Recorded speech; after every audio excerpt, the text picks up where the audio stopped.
Okay, let's take a look, see if that's being if we got anything better here. Let me know if you can hear me in the chat. Okay, let's take a look, see if that's being if we got anything better here. Let me know if you can hear me in the chat.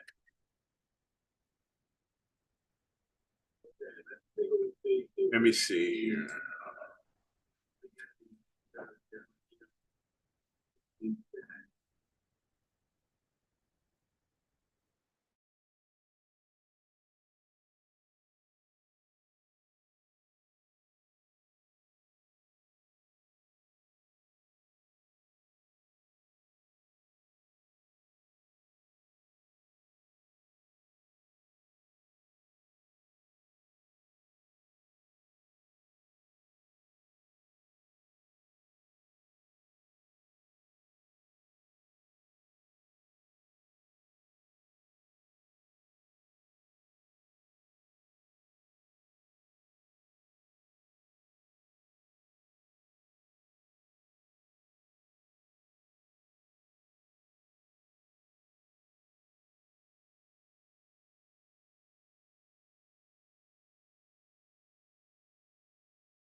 Anything now? Testing? We'll get this fixed. We'll get this straightened out. Hey, Tarek. Anything? Anything? I'm muted? How can I be muted? Unmute. Anything now?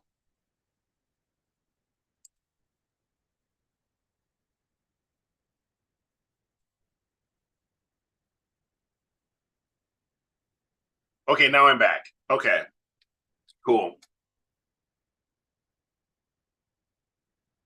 That's just really weird.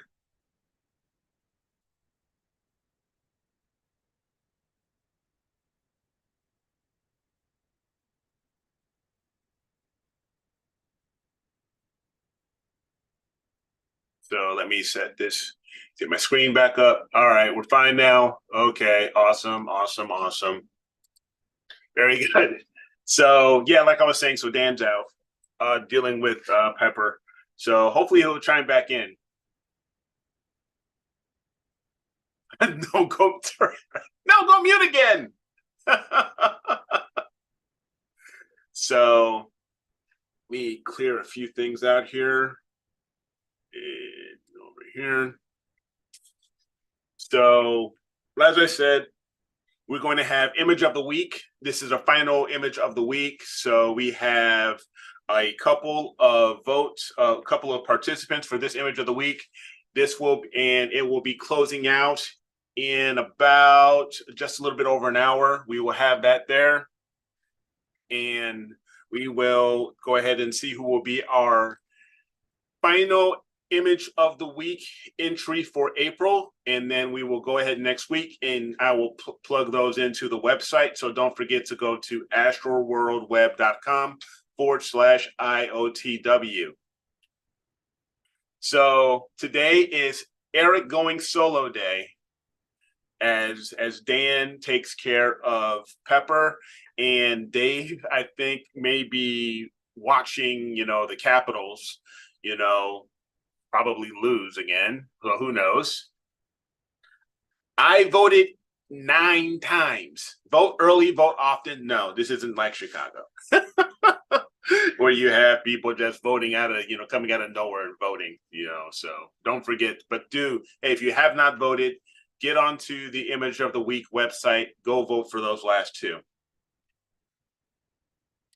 One thing that I was thinking about talking about a little bit, or even sharing, were a couple things that I do for my astro imaging, for planning, for prep work, as well as maybe even a PixInsight walkthrough.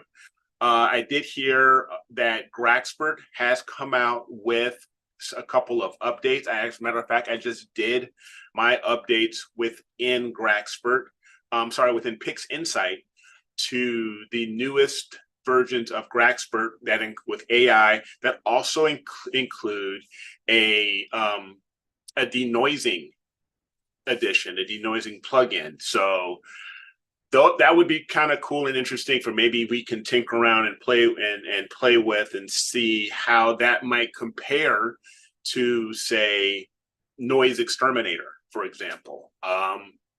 See how that works out. Yes, and the draft is going on right now too, and I can't miss that because, excuse me. So hey, it is what it is. And let me go down here, and I'm going to find my NFL Network because I got to know how my Titans are doing. You know how it is.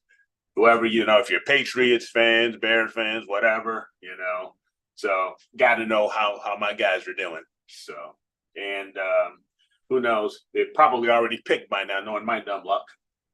Anyway, so those are a couple of my thoughts. Is talking about, the new versions of Graxpert, maybe testing them out, like I said, in PixInsight, doing a walkthrough, as well as, the things that I also use for planning and things like that. And let's go there. So sorry, not sorry, but, I got to at least hear it, when my guys get picked. You know how it is, guys. So we'll see how it all comes out. If it all works out, then great. If not, so much. I get some sound. And I may have already missed it. So who knows?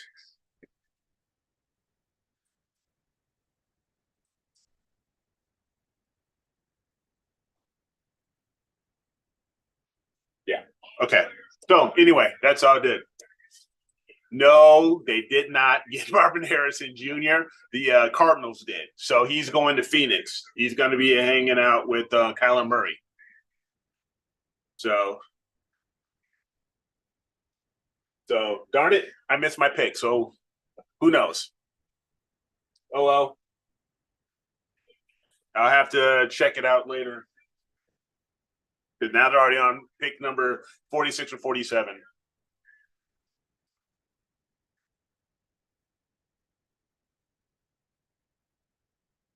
So, oh well. Yeah. So I missed the picks. My pick was early. It's all good. I'll find out. It's probably going to get tweeted out to me or something like that. But let's get back to AP. So let me share who we have as far as our entries.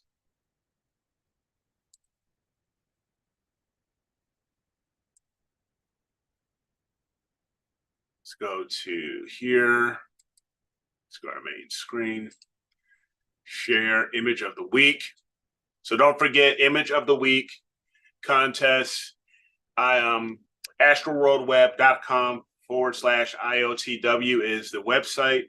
And last week and this past Wednesday, we announced we actually had 3 winners for image of the week that represented April's 12th and the 19th. We had the Leo triplet by Dave Schaefer, Jackie, Nikon Jack's 2024 totality, and the Eclipse composite by Greg Meyer. So those are now on the website.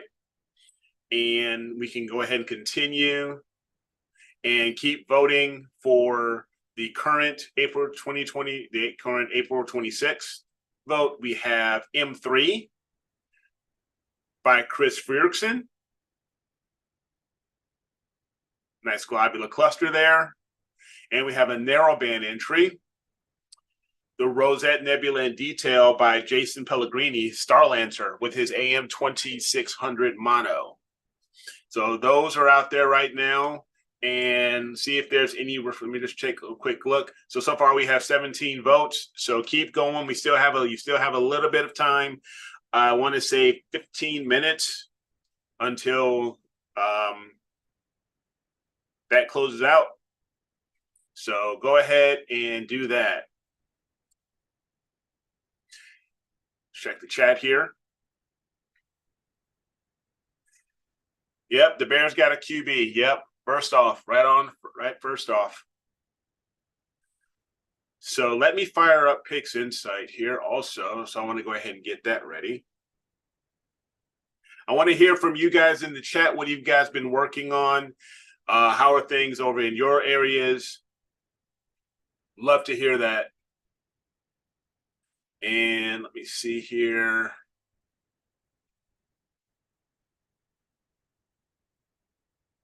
Analysis toolbox. Oh, okay. So here we have, if I go back here, let me share my screen here. Let's talk about the latest from Graxpert. And Graxpert has been really, really cool, especially for being a free tool that's integrated AI, and now it has the denoise feature. For those who have not gotten to download Graxpert, you can simply go to graxpert.com, I believe, to download the software directly, so you can have it directly onto your PC. Or if you go to a URL, I believe, and I will even bring that up. So why don't I go ahead and share my screen again, and we can go into Pix Insight.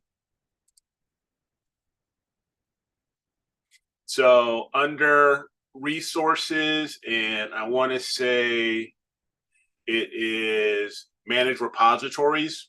You would go to manage repositories, and I want to say it is these like iDevice apps.de/pixinsight/utilities is where Graxpert is, if I'm not mistaken. And you would, so that way you would put that in your, so you would add that URL to your depository. And once you do that, then you would go to resources, updates, and click check for updates.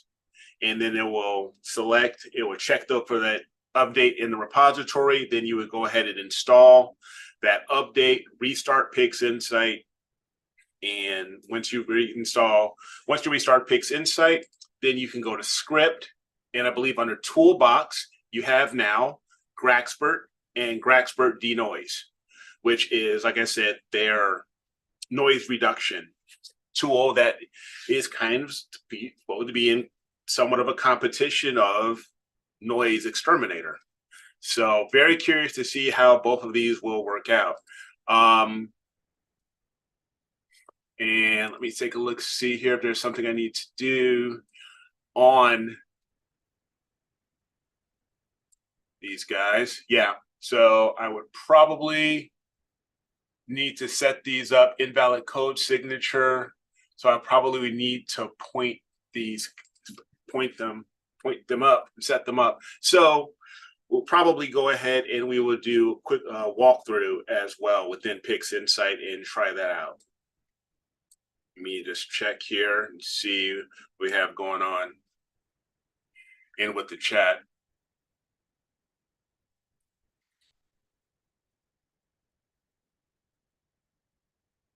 So nothing real pressing there. So what I'll go ahead and do is I'm going to, for processes, all processes, I'm going to throw in my process icons and load my icons up. And these, and what I've been working on lately is, of course, being galaxy season, is galaxies. And one thing I also want to share with everybody, which is kind of cool, is at some point, maybe even using like here these Zoom calls and stuff like that, I will soon be doing live streams of while I am imaging. So as you can see here, let me bring over. So like right now, I finally have set up my telescope, my camera in the pod. So I've got to do a little bit more cleanup on some things, but pretty excited to finally have the pod really going. And eventually, once we start getting some clear skies, we will. I will be doing live streams of during my image captures. And right now, since it has been raining, of course, the pod is closed. But when we get some more clear skies, I will be pointing out, because now that we're getting past the full moon phase, I'll be heading back over. Thanks, Jackie. I'll be heading back over to pointing my C8, my Edge 8 here over back south and taking more photos of different galaxies. I'm really focusing probably right now on galaxy groups, such as the Leo triplet, the Draco trio, Hickson 44, and a few others that catch my eye.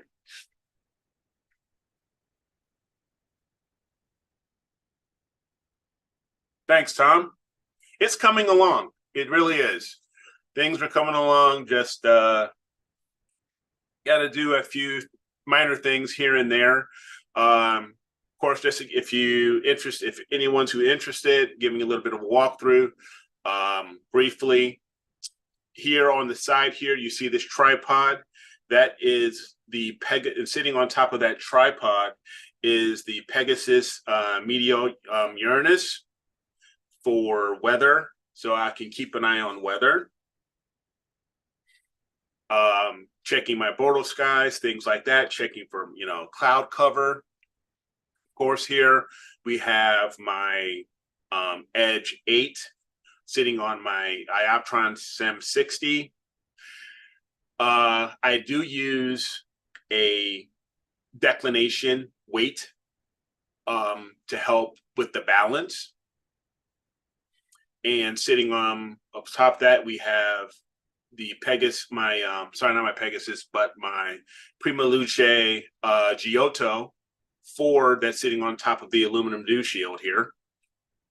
And this is the Celestron aluminum dew shield that does have the extra side pockets to run your cabling in case, say, if I ever wanted to run that Celestron dew heater control, I could run that rather easily through here, sitting on top of that. And right above that is all of my computer gear, such as this little guy here that I'm pointing at. That is the Melee Overclock C, which is the newer mini computer. We've talked about the Melees, the Quieter C. This is actually the 4C, which has the Alder Lake chipset and processor, and which is making it much faster. It has, I believe, 32 gig of RAM, along with a 1 terabyte SSD card within it.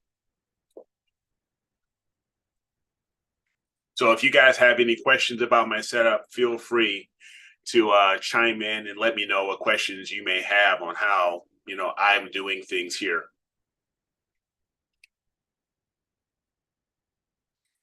So behind here, I am running it with the F7 reducer.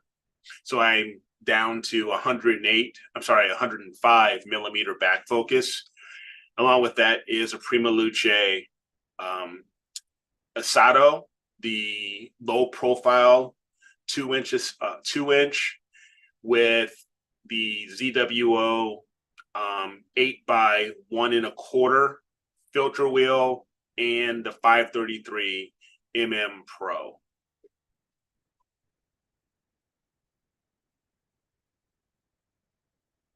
Yeah, you definitely have to use some sort of a deck weight because it get with everything on the back end here, it weighs it down quite a bit. So if you have a focuser such as the Moonlight, and some of the larger cameras, such as maybe like I had like the 2600 or even the 6200, which is a full frame camera, it is a very good idea to have when you're using a large telescope such as these guys and you're so back heavy to have a declination weight on the back. Hey Corin, how are you? And right now, and then I also have, I do have a little bit of a cable management. I understand that I have to do a little bit of cleanup, but most of it will, and it does end up going through this flex tube here. I just had a little bit of work to do because I installed a new network switch, as you can see right here, which is actually connected here to my office where I'm at right now, so I can manage everything from my basement. So kind of like, Command Central. And we have, and this is also where my observatory camera is actually sitting. So my observatory camera is a Ubiquiti power over Ethernet camera that I have sitting on the shelf, or rather on the desk there of the pod.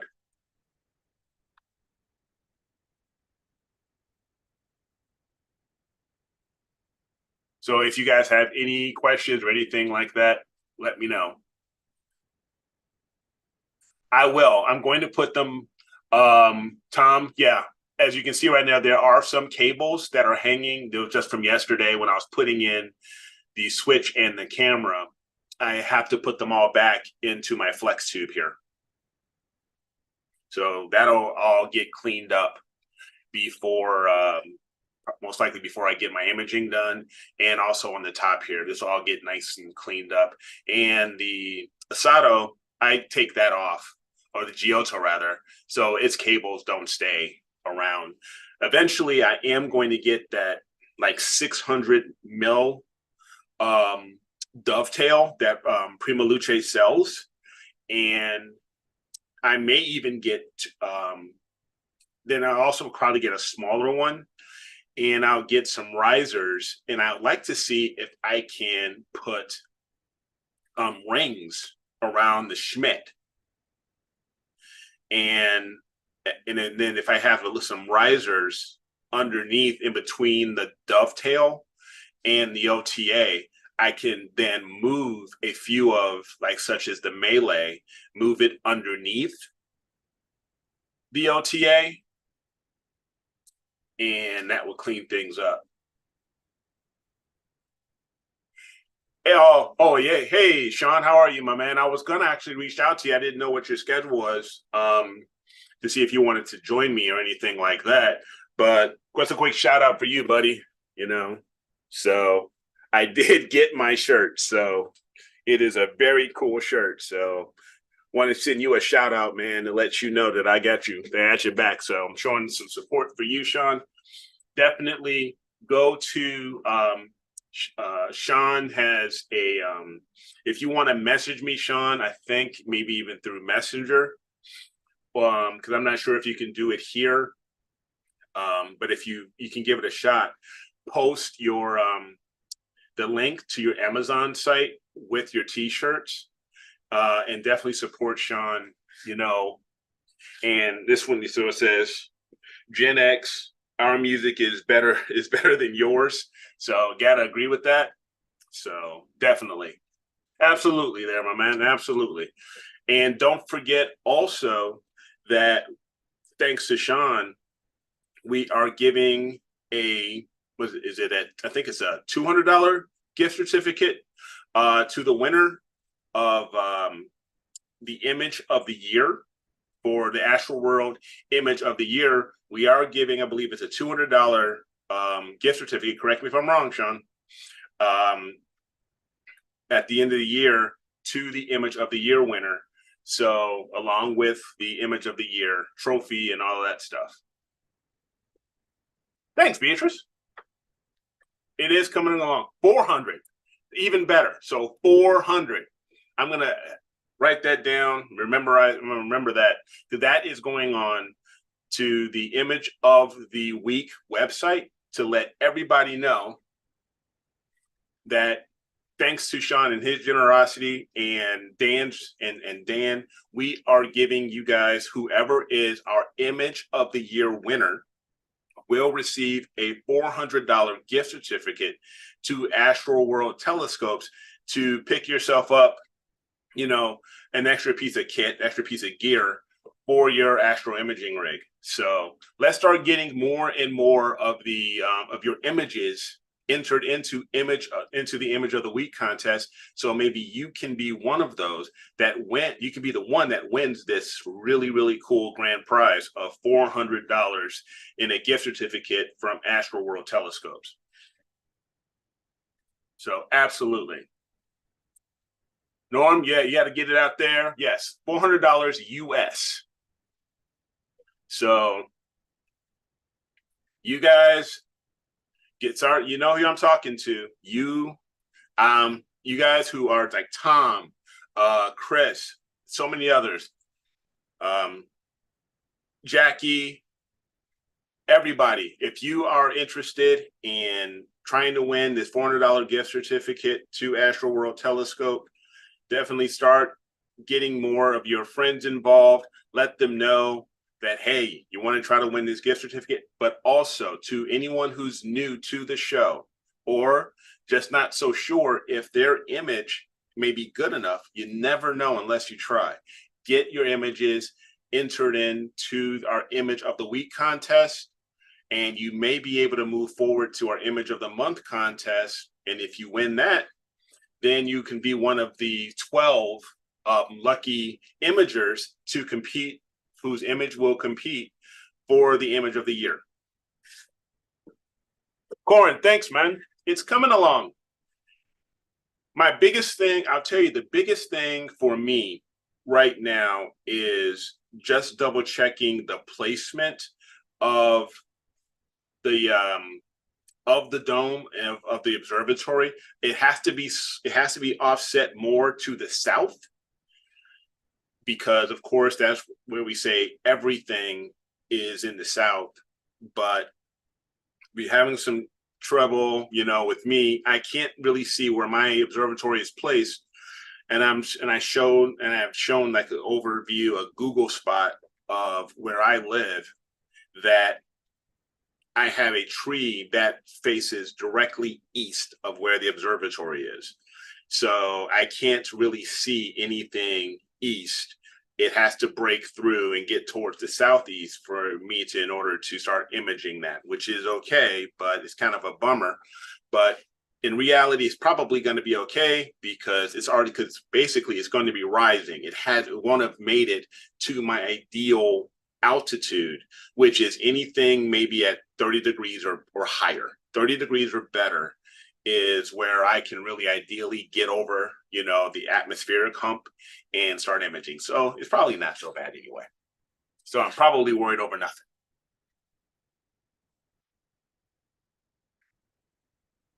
Yeah, no kidding. Chainsaw party. Everybody come on over. I'm sure the neighbor will be fine. It'll be fine. Like, hey, now we have a bit more space that they can maybe put something a lot lower down, you know? Put in a trampoline. Better yet, maybe they'll put in a pool, you know? What would you rather have? A nice in-ground swimming pool or a tree? Me, I'm going for the pool. And not only that, then I can image the east without any problems. See, so it'll be a win-win.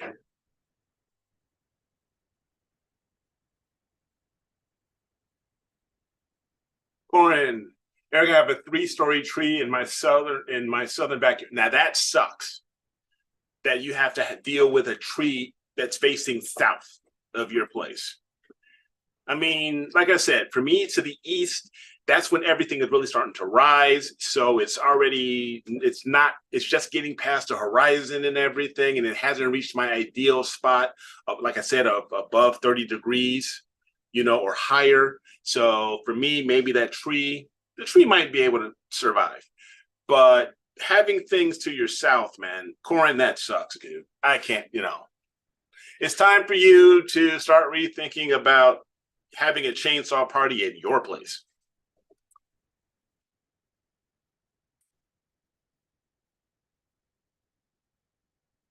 So anyway, let's take a look at um, maybe some Pix insight. And we were talking about Graxpert and Graxpert's new denoise and all that stuff. And hopefully this live walkthrough or whatever won't it won't be messed up. So fingers crossed. Oh yeah, Tom, I know how many trees you have, man, and I feel for you, dude. I really do. So here we go. Let me open up here. So I have been working on the Draco Trio, which is a really, really cool set of galaxy group in the Draco Nebula. I'm sorry, Draco constellation. So let's take a look see. And I am going to grab all of my here.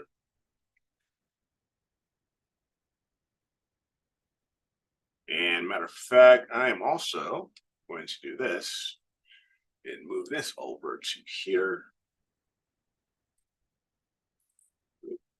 So I can see a little bit better. And okay, so I've already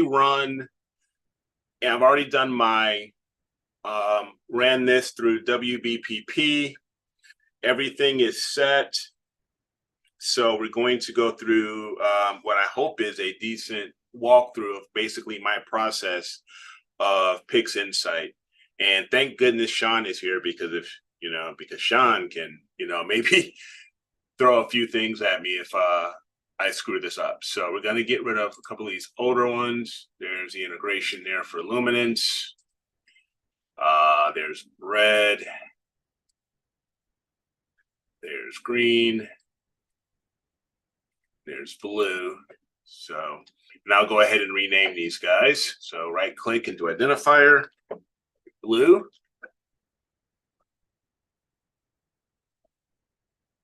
Green.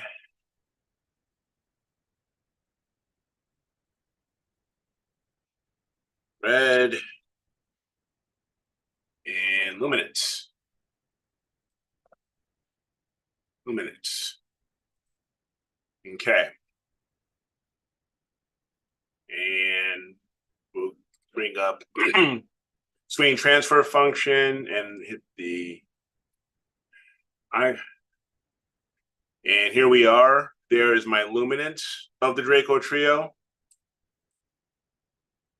We have red, green, and we got blue. So, and as you can see here, if I could zoom this back a little bit, or make it a little bit bigger, you can see that I have some gradients such as here on the red and some cleanup. So we're definitely going to be cropping this.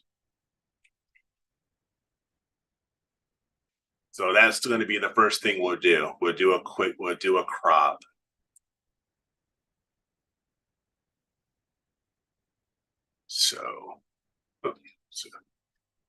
So we're going to go ahead and crop this guy, clean this up a little bit, move you out of the way, and slide over a bit.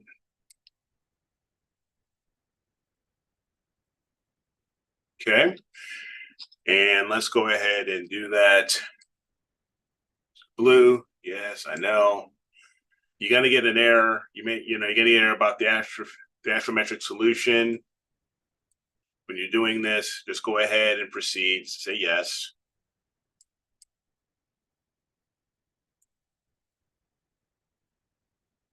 Okay, looks like it's all good. And finally, execute here. Yes. Now, once that is done, I do my image solver. So you have an image solver script so you can put back in the astrometric solution in order to do things like your color calibration, your SPCC. So drag this guy over, and it's solving this image. And now that one, so my luminance is done, and I just basically do this for these guys as well.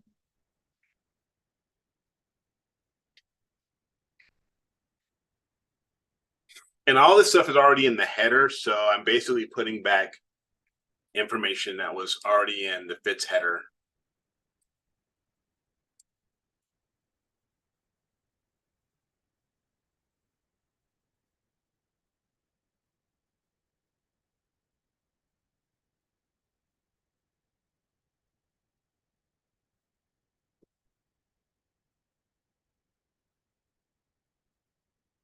Right.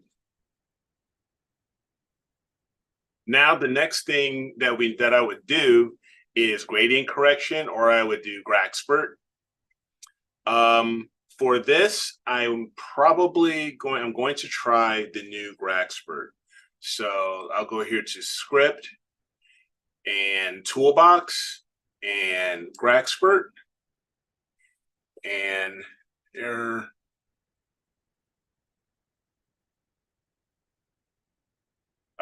Okay. So I need to find that guy. So wanna no, right here to my toolbox. If this doesn't work, then it's fine.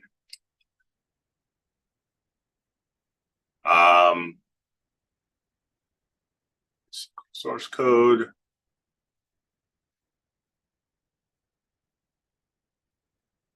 No, it's not what I want. So what I'm probably going to do is I'm probably just going to go ahead and do the gradient correction here. So do that here on the luminance. Okay. And that's done on the luminance.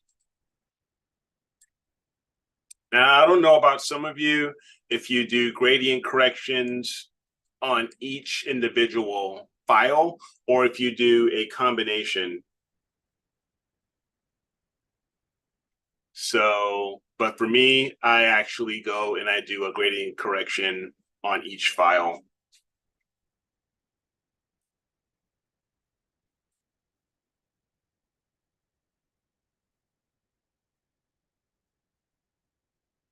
And these are actually looking not too bad.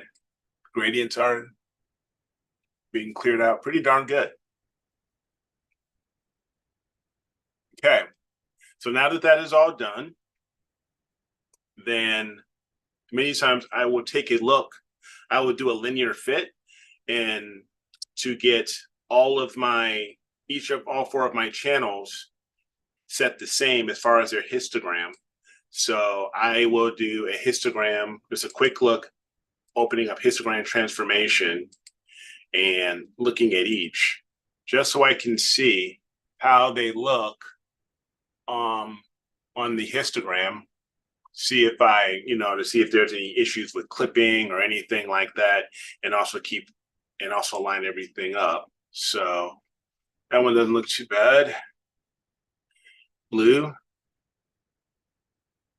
red, green, sort of further over. And let's take a look at luminance. Luminance is way over. So we're looking at my RG&B. I want to see how far I am from the edge of the histogram. So let me just take a look, see here again. Blue, green, let's see where red is at. Red's a little bit over. So here I am going to match these guys up. So for my linear fit, my reference image is going to be red. That was the furthest away from the edge. And okay. So I'll select red as the view and click OK here. And now, and this basically, I think it matches the histogram from, where red is as far as off of the edge of the histogram. It should match, it should line up blue and green to be the same way.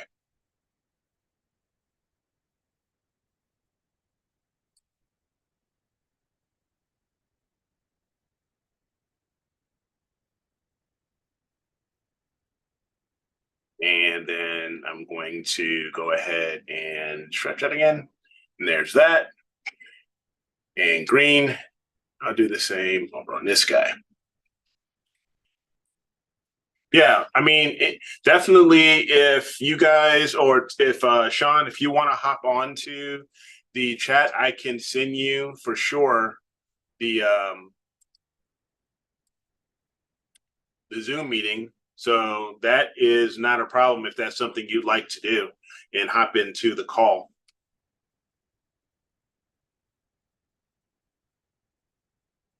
So let me see here. Yep.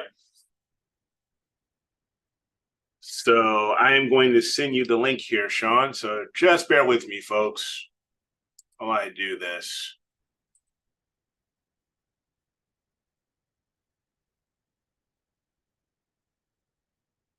I'm going to simply stop sharing my screen here. I think by doing that, I can get the Zoom information. Oh, no, here we go. Never mind that. See here. Invite.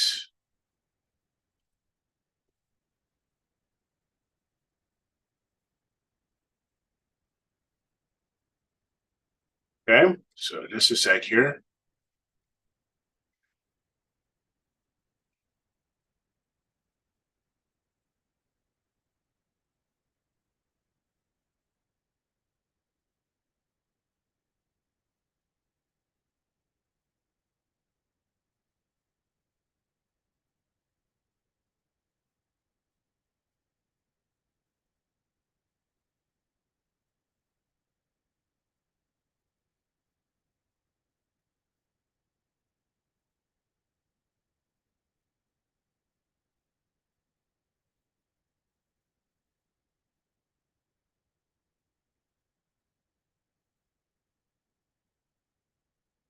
That and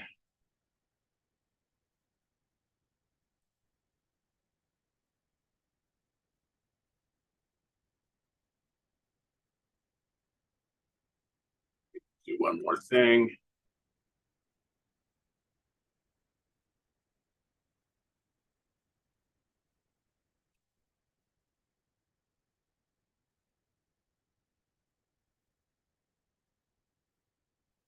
Blow that up. And let's.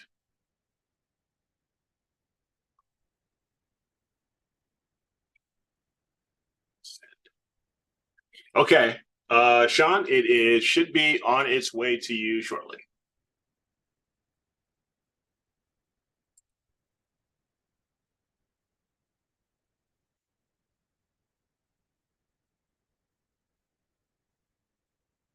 Okay, so linear fit is done. And now I'm going to do a quick Blur X correction. This is correction only. Okay. So we'll go ahead and I'll do this on each of these guys.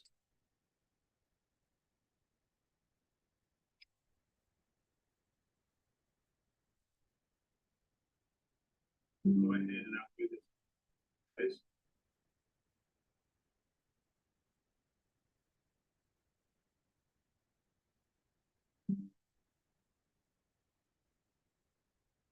In the meantime, I'm also going to take a look at my audio here. I'm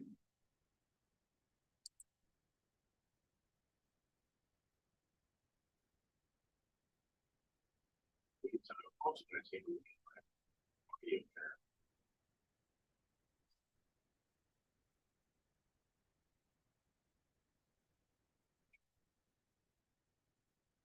Testing.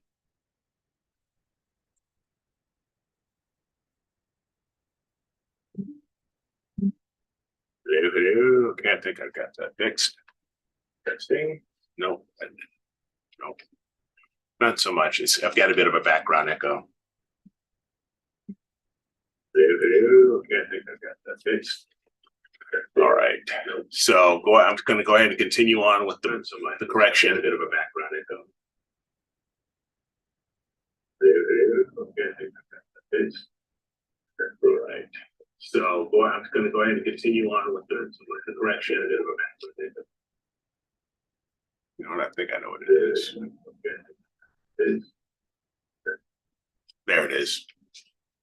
That's what it was. I figured it out now.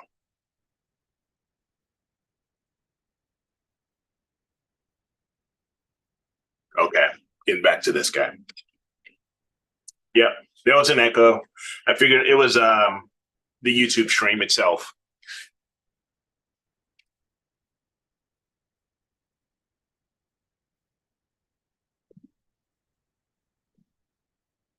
Admit.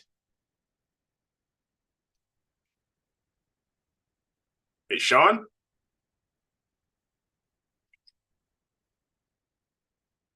I just admitted Sean into the Zoom chat here. There he is. Hey, buddy, can you hear me? But I can't hear you yet. Sean, okay. Okay. No you problem. You keep doing that, figuring out that. I'm going to go ahead with my Blur X corrections here, my Blur Exterminator corrections. So that's all I'm doing right now is doing my corrections. Check 1 2, check 1 2. Off topic, Matthew. Anybody happen to know how many points a pointing model needs to get a good rotator solution? For me, I'm going to be honest, I'm a little lost with that question. Are we talking pointing model, good rotator solution? Within Pix Insight, are we talking a particular module?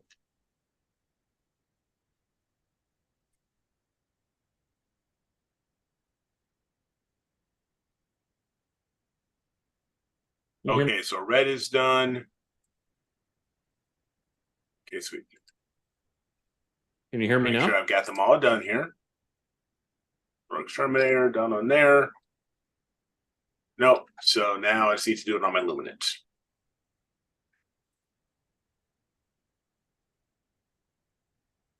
And one thing is that I understand, this looks like it's running a little slow. I'm running an AMD Radeon GPU, which is probably one of the reasons. It's because my GPU doesn't have CUDA cores. So that's probably one of the reasons why it's probably running a little slow here.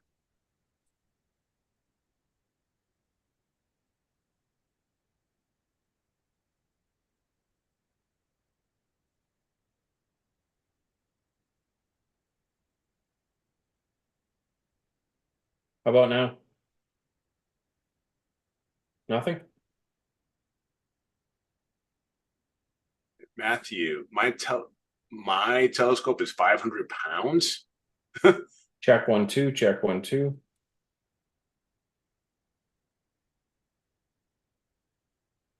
Wow, what time are you running?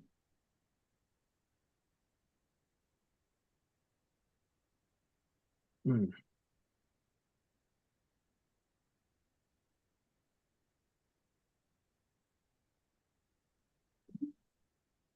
Hmm. Hey, Sean, are you still working on your audio? Yeah. Yeah. Okay. No Yeah. problem. Just double checking. Okay. So now that I have done my blur correction, my blur exterminator corrections, now it's time for me to go ahead and do my combining of my channels to do my RGB. So I'm going to go ahead and do that now and drop in blue. Drop in blue in. There's that. My red and my green. Hmm. Okay. So now that that's done, and then go ahead and apply global, the circle. And let's see what we get. Ah, now I have a color image. Check 1 2. So Check I'm 1 going 2. to minimize now my monochrome colors here. Oh, okay. Get them out That's of the way. interesting. Someone, oh, I have to I'll let Eric expand know this that guy. you guys can hear me, but he can't hear me. It doesn't look half bad. So we have our 3 galaxies here. There's a smaller galaxy right here in the background too. You can see that right there. Okay. So the channel combination is done. And now I will go to, now I use with my ASI533 mono, I use Antlia filters on this, and on my 2600 I'm using a combination of Optilong, LRGB, and Antlia 3 nanometers. So at some point I'll probably go completely Antlia, but right now it's working, so don't need to do that. So we're going to go ahead and I'm going to do my spectrometric color calibration on this image. So first off, I'm also going to set a preview of the background. So I'm going to select part of the background here. Nothing too big. I think that's fine. And do a background neutralization. So, thanks, Chris. Give me a soda. Says I'm not a coffee drinker. I appreciate that. And then from the region of interest, I'm going to select from the preview this guy I have right here. All right. And go ahead and drop in the color calibration. See how this comes out.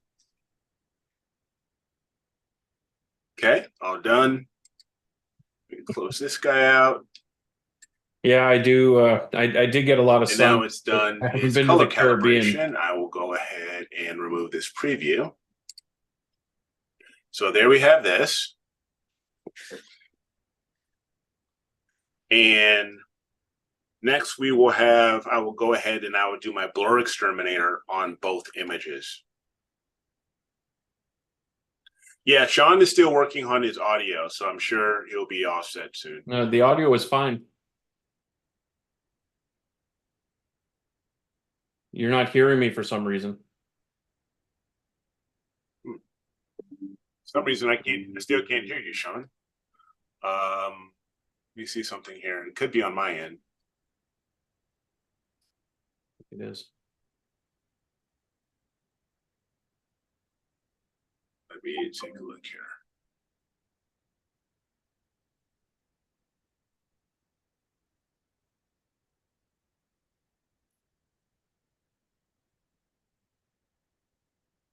Nope, that's it.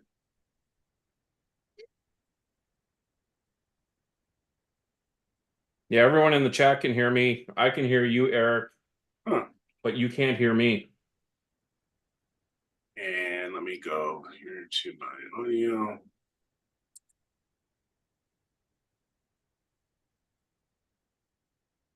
Let's try that now. Hey, Sean. Yeah, can you hear me? Now I got you. There you go. All right. How's it going, buddy? Good, my man. Good. Awesome. That's great. Let me What see. was the problem? I had it set to one of my other speaker settings. That was also.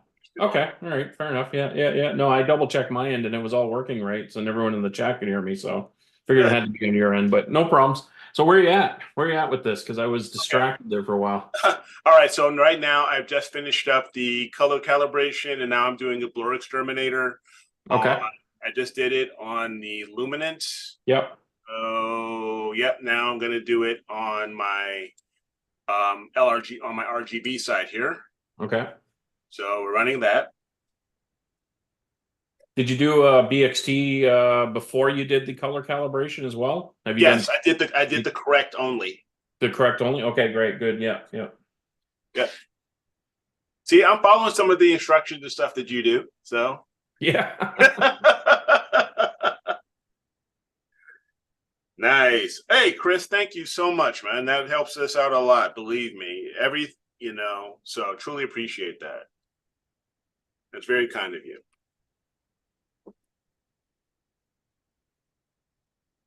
Yeah, no kidding. One for all. Yeah, several.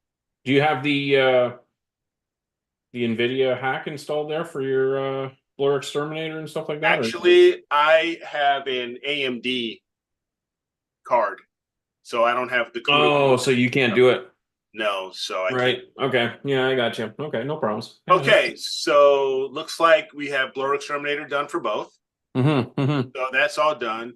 And Now then I used to do my noise reduction or noise exterminator while still in the linear mode. I don't do yeah. that anymore because of all the funky things it did. So I do it afterwards. Like what? What was the funky? When I would do the histogram transformation, it would look kind of weird. Or if I would go in and out of histogram transformation, it would look kind of weird. It wouldn't Shouldn't. look right. Can you apply it to the RGB? Yeah, I mean I can now if we can do it prior to the linear. What's your settings for it? Let's bring it up here. 90 and 35? 90 and 35. Drop that detail down to 15. Okay. You've already done blur exterminator. You don't want to overcook it. Gotcha. Right on. And then apply that to the RGB. So let's go ahead and do this to the RGB. I'd just like to see. So you're still in linear though. You haven't stretched or anything, right? Correct. Okay. So this runs pretty, noise exterminator runs pretty quickly. It's yeah, I find that too. Yeah. Okay. All right. So that looks good. That looks nice. Yeah. Looks really good. Okay. And I will do that. Do that to the luminance as well. Luminance as well. Yep. Go ahead and knock that out.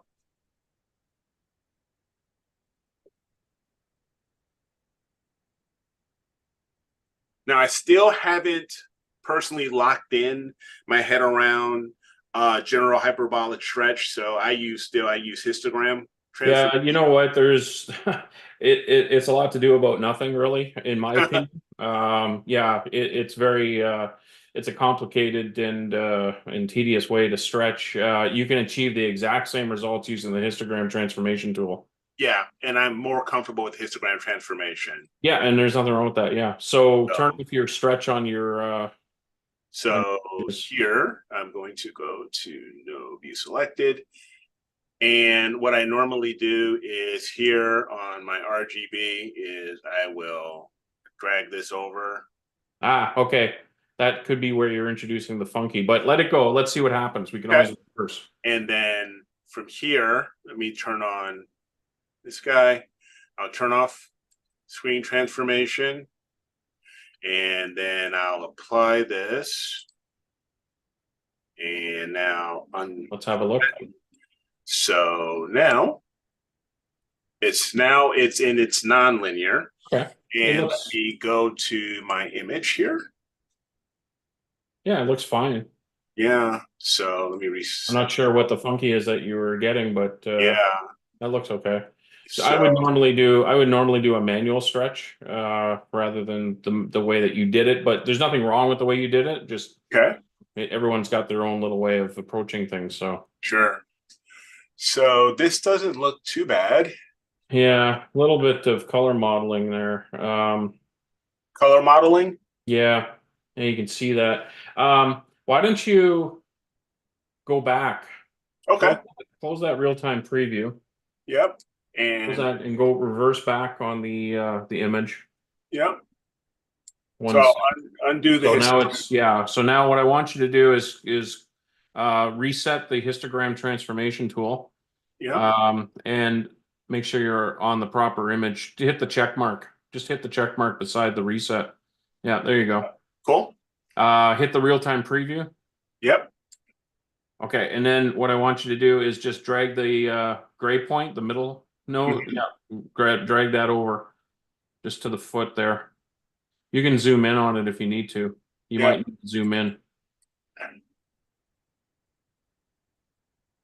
Yeah, you're still okay. Yeah. Okay, so just apply that. Okay. Yeah. And then reset your zoom. And reset my zoom. Yeah.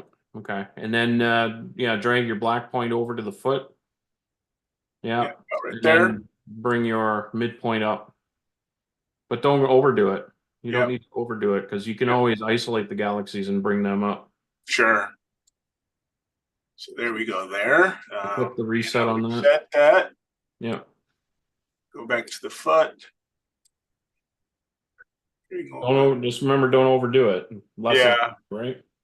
So I think about right here. Looks Yeah, like, that looks good to me.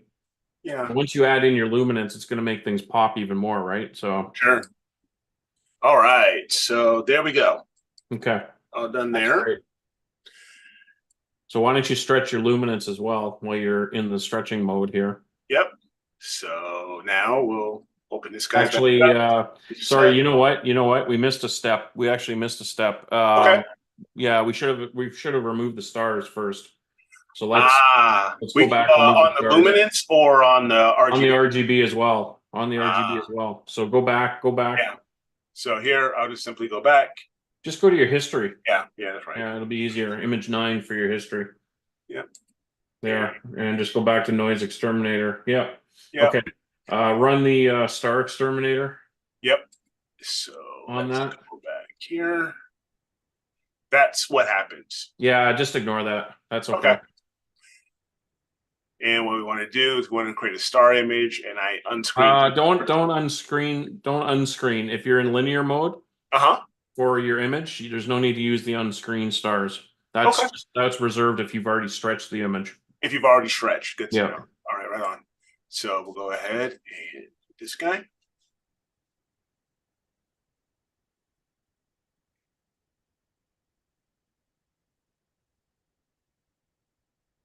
All right, so that's running.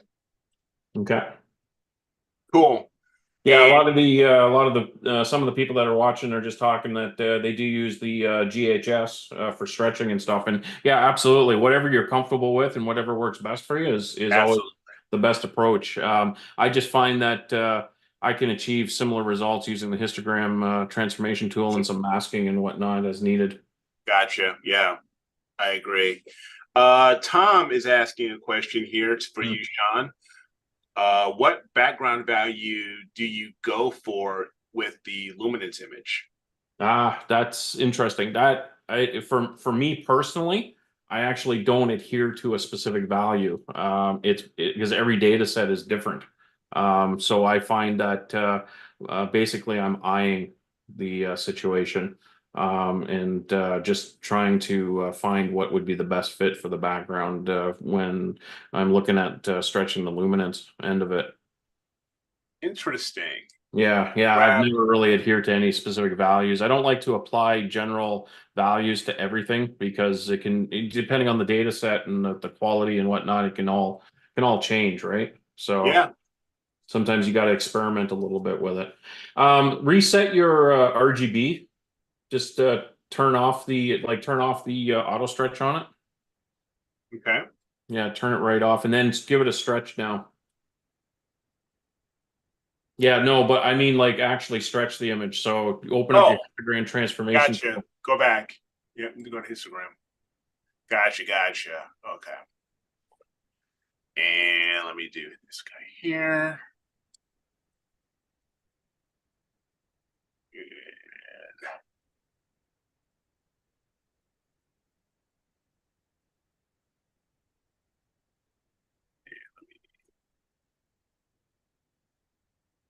Okay, that's good. Here.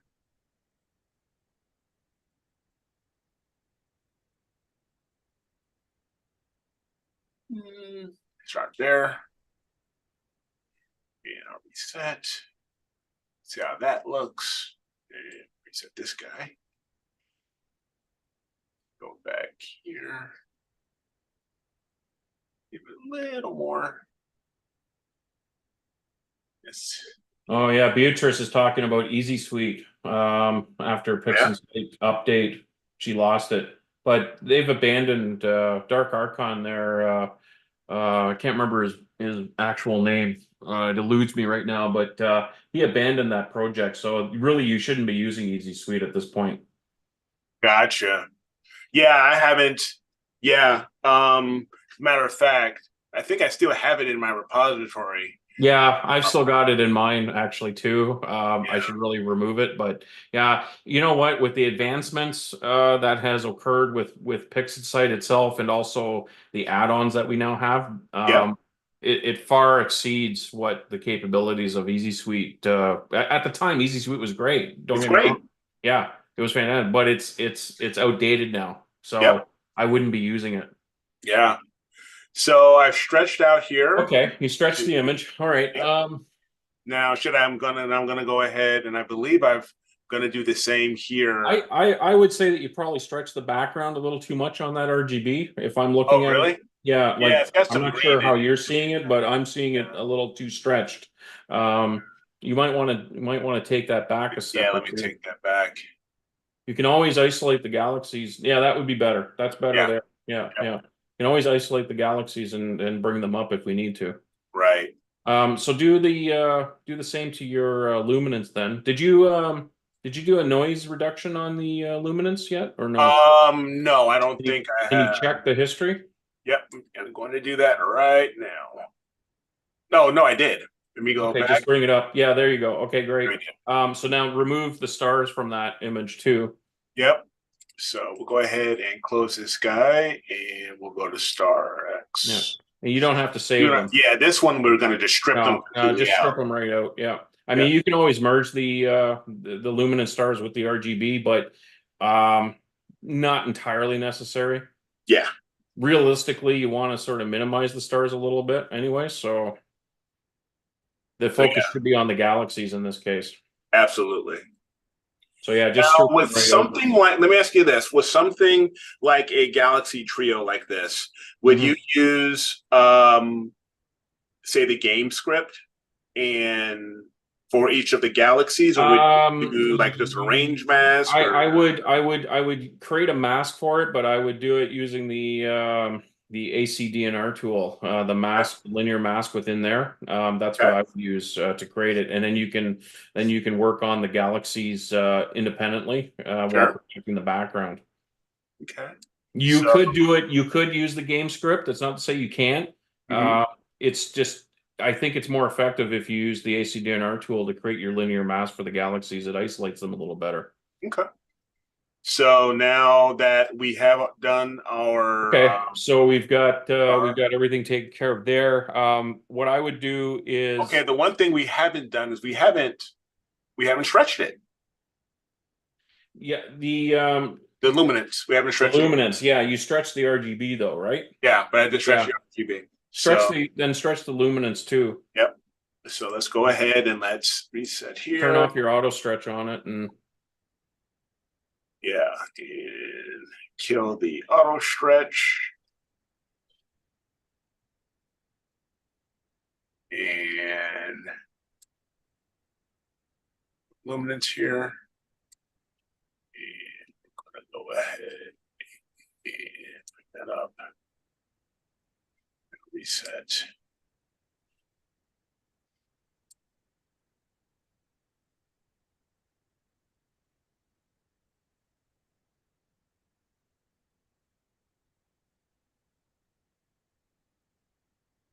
No, don't need to do that.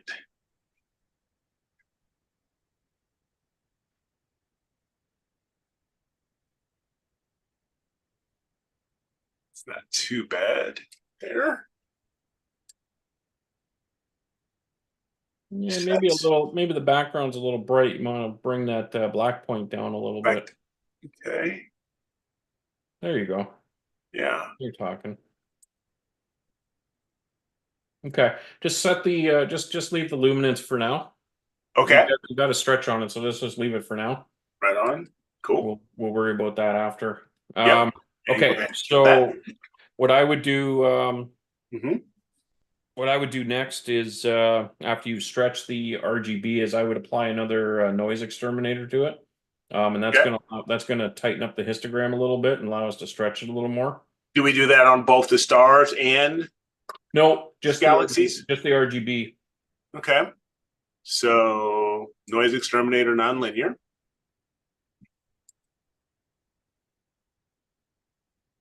Go ahead and run that.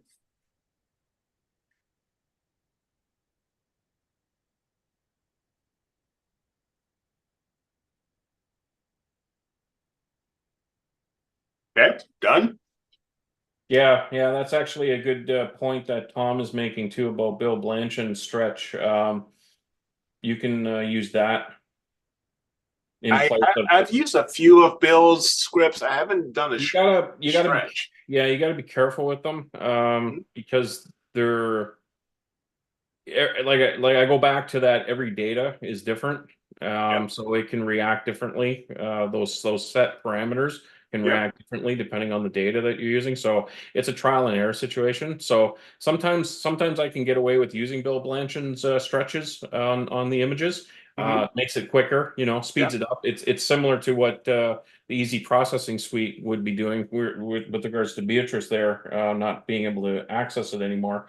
But yeah, you got to be careful. So sometimes I try multiple ways of stretching just to Yep. see which is going to give me the best result. I don't necessarily just blindly apply something like that Sure. to the image. Is it possible, Eric, for you to give me control as well? Let me see. Is that a way to do that? Yeah, there is Remote control. Yep. yeah, you would have to allow me control, and I just want to do something with your RGB there. Yeah. Yeah. I just did. You just did, so I should be able to. Yep. There you go. Oh, there we go. Okay, great. Okay. So you applied the non-linear to it. We'll open this up, and we'll open up the real-time preview on that. I just want to change that a little bit.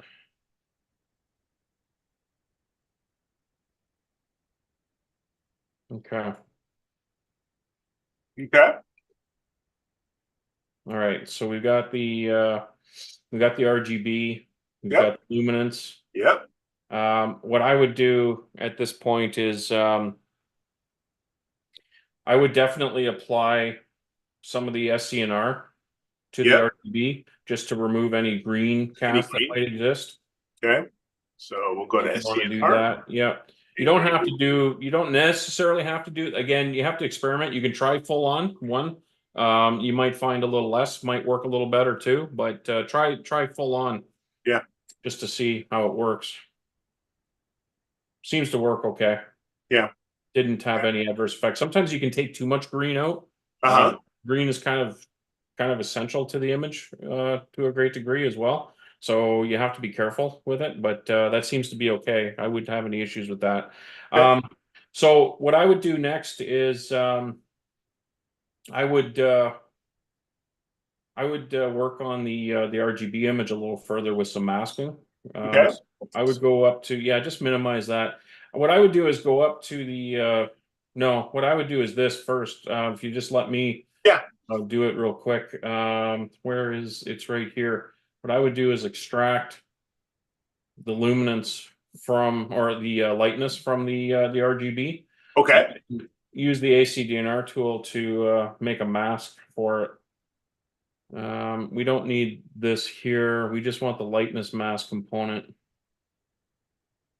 It makes a much better mask than if you use the game script. The game script just is, ellipses that go around the Yep. galaxies that can introduce problems for you when you're processing. Okay. So what I would do is just use this tool here. It gives you a good capability to create a mask. I'm going to just darken it up a bit with the midtones just to isolate the galaxies a bit. And then the shadows I'm going to increase just to knock out the background. Yeah. Yeah. I follow you. So you're just basically creating a mask that is isolating the galaxies in this Yep. case. So then we can apply that to the lightness image that we extracted. And then we can use this. What we'll do is I'll just call this mask 1 just for, whoop, not that. That was a misspell. Mask 1. I'll just call it mask 1 so we have some sort of naming strategy going on here. Sure. Apply that. I'm going to minimize it. Put it up here in the corner. Now we want to invert this because obviously right now it's protecting the galaxies. Protecting the galaxies. So we're going to invert it and we'll turn on, we'll hide the mask. It's still active, as we can see. The brown indicates that the mask is still active. And what I would do is I would use my histogram tool to tweak those galaxies just a little bit more. Gotcha. And without affecting the background. So you could actually do I have the real? Yeah, I do have the real-time preview. So you can bump those up a little bit. Mm-hmm. I'm not going to go too far with it. Just bump them up. The luminance will make them pop too, so Yeah, for sure. so it'll be fine. All right. Good. Just a little tweak to them. Less is more. Yep. Yep. Nothing extreme by any stretch. For sure. You can actually now what I would do next is where's the I'm just looking at your menu system here. There it is there. Turn off that mask. Yep. I would go to curves at this point. Yep. Reset, lock onto that. I would drop the curves down a little bit. Can you back up and show me what you just did? Yeah, sure. So I open the Because curve. it shows that now you have some like a histogram. So, and I've never seen that before. Yeah. So basically we're at this point here. I turned off the mask and I opened the curves tool. Yep. And I just reset the tool, first of all. Yep. And I use the track view to lock on this active image. That's all. Gotcha. All right. Okay. Yeah. And then I opened up the real-time preview. Our background, you can see, is basically roughly center of the histogram here. So we're just going to knock that back a little bit. And we're going to pop those galaxies a little more. We're going to fix the galaxies a little bit too with the HDR multi-scale transform, but we're just getting them. We're just doing some work on them right now before we apply that. Okay, so you've got your RGB. I would apply the HDR multi-scale transform at this point, just to get those galaxies in check. So we're going to preserve the color hue. We're going to apply it to the intensity, and we're going to do it to the lightness mask. This is a little bit of trial and error with this tool. Yep. I've noticed with HDR that it is. Yeah, sometimes you can get a really good result at default, and sometimes you need to tweak it a little bit as well. I'm just going to run it at default. That might be a little harsh for me. Yeah, so that looks a little. A little overdone. Where is your back button? There it is. Right there. Yeah, got it. So I'm going to just bump that up. I'll take it up to 7, give it another round here. Yep. Just to see. And this is when the number of layers is actually less than. Yeah. So this is when we talk about less is more. The higher the more the number, the higher the number. The higher the number, the less impact it has. The less impact on this one. Yeah, exactly. So Let me just check over here that there. Okay, all right. That's not so bad. Let me just see. It's kind of taking away a little bit of the outer edge though of that galaxy, if you notice that. Yeah. So maybe we'll bump it up one more. And maybe we won't use it. Maybe we'll just worry about using it on luminance end of it. Mhm.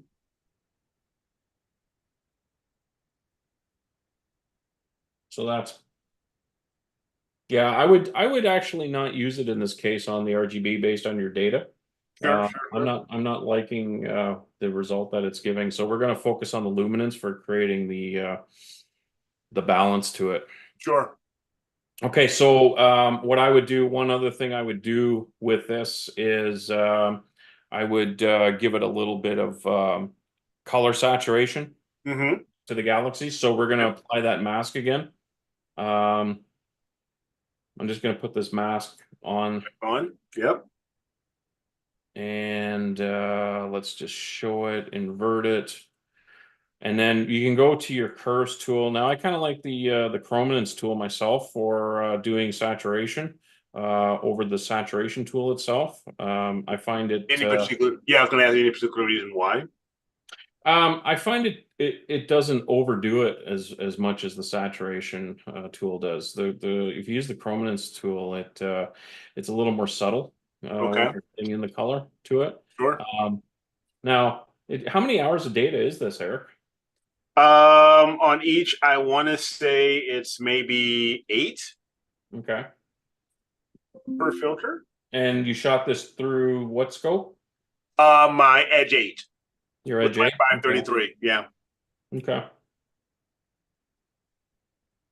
So I'm just applying some. So this could be one of those arguments, especially when you talk about distant galaxies and stuff like that, then Hmm. more data. Yeah, Probably. more data. I was gonna say, yeah, if you got 8 hours, I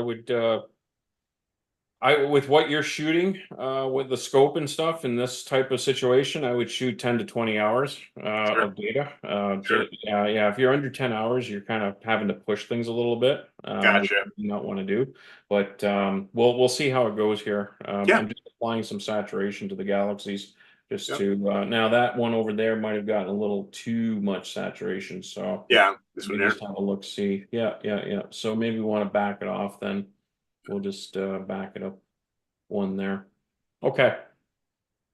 So let's go back to your luminance data then, okay? Yep. So here's I'm just going minutes over to there. turn off the mask on the RGB. We're going to open Sure. up the luminance here. Yep. The luminance we stretched that, correct? Let me just Yes. yeah, we Yep. did It's been stretch it. stretched. Yeah, okay. All right. Yep, we did stretch it. Great. Okay. Let me just adjust the luminance slightly. Yeah. Just to bring up the background might be a little too dark. Let me bring it up a little bit. Get some of that fainter detail around the galaxies there. Sure. What are you saying in the chat? I haven't been looking at the chat. Anything Yeah. going on No, there? Dan was agreeing with you saying double it. When I was saying Yeah. 8 hours, he was definitely saying double it. Yeah, for sure. Yep.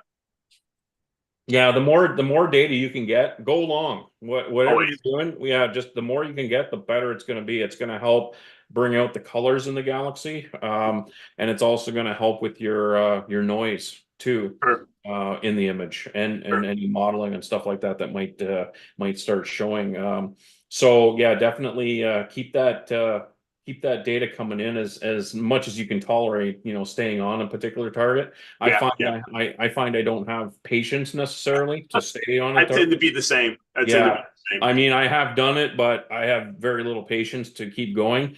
Mm. I think the most I've ever accumulated was 30 some hours. I can't remember Yeah. the exact number, but that was really trying my patience because it was like I just wanted to do something different. Yep. But yeah, if you can shoot for that 10 to 20 hours, that's going to help you a lot, especially with your setup and stuff like that. So, For sure. um, okay, so what I would do is I would use this mask again, and I would pop those galaxies a little more. Okay. So I'm just going to minimize your RGB here just so that it's out of the way. I'll minimize the stars If I can get that to work. Okay, we'll bring that over here. Yeah, let's apply this mask again. And you know what? I'm gonna just point this out. This is just a quick way I'm doing this to process. It's not necessarily the way that everyone would process. Everyone's got their own little nuances and stuff and how they approach Absolutely. things. I'm just doing a quick process on this using I not necessarily skipping steps, but there might be other steps that people like to do, Yep. which might work great for their setup. And it's all something that you have to you have to test out basically and see, Exactly. you never know. Everybody does things differently. It's awesome. Everything's different, right? Like, I mean, in terms of me teaching people working with different data, I see Yeah. that a lot, right? Some data is great, some data is not.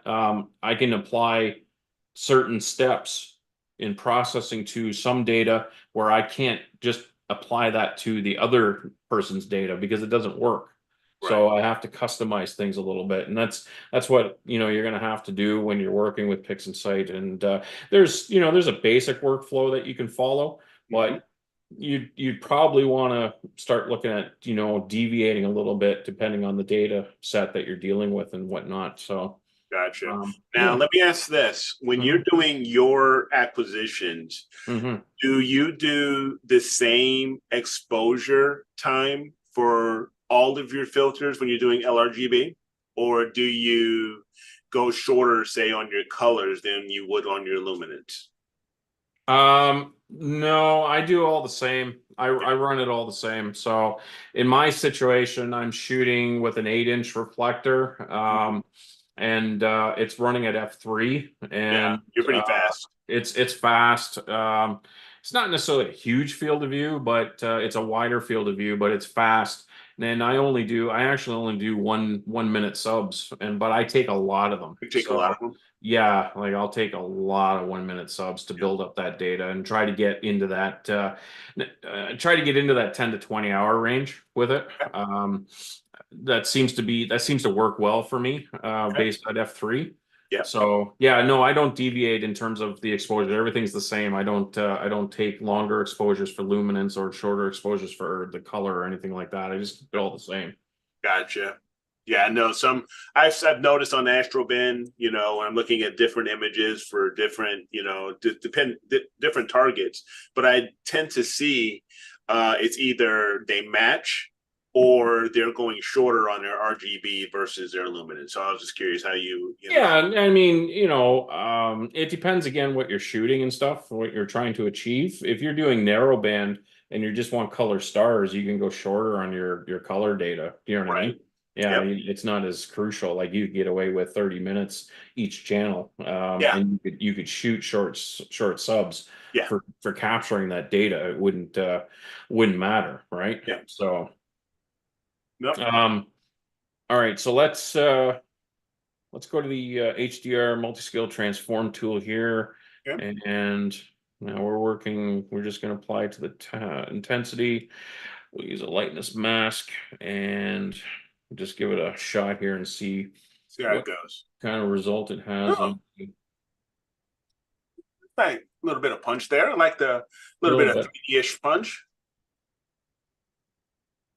Certainly is bringing out the details. Yeah. Yeah. Absolutely. Um, it doesn't seem to be squashing the outer edges at all, so that's Mhm. good. That's good. Let me just try 7 just to see. Yeah. Okay. I'm just curious. Again, like I said, experiment. Nothing wrong with experimenting just to see. So 7 doesn't have anywhere near the same Near impact. near the punch as it did at Yeah, 6. Yeah. yeah. So I Let's would go back probably to go back to 6. go Yeah. back to 6. That's why I figured the luminance data is going to be able to handle it a bit better. So Sure. Sure. Okay. okay, I like that. Yeah, I That's like that as well. good. Looking good there. Um, you can actually at this point here, you could add this luminance data in to the RGB. RGB. Yeah. Um, let me just so what I would do, sorry, I shouldn't, take over here completely for you. I'm gonna let you come back and do stuff. I just, Sure. what, I just wanted to jump in there and just Oh sort of no, give you totally some fine, bro. Totally different, fine. different, a different way of doing it. That's all. Yeah, Um, Let's put that luminance data into the RGB. look at there. Yeah, We definitely have a nice some nice definition for sure. yeah, Oh yeah. Definitely getting the definition in there. this is one of the things that I start to enjoy Hmm. when I'm image, especially now that I've made the transition to monochrome Yeah, versus just doing one shot color.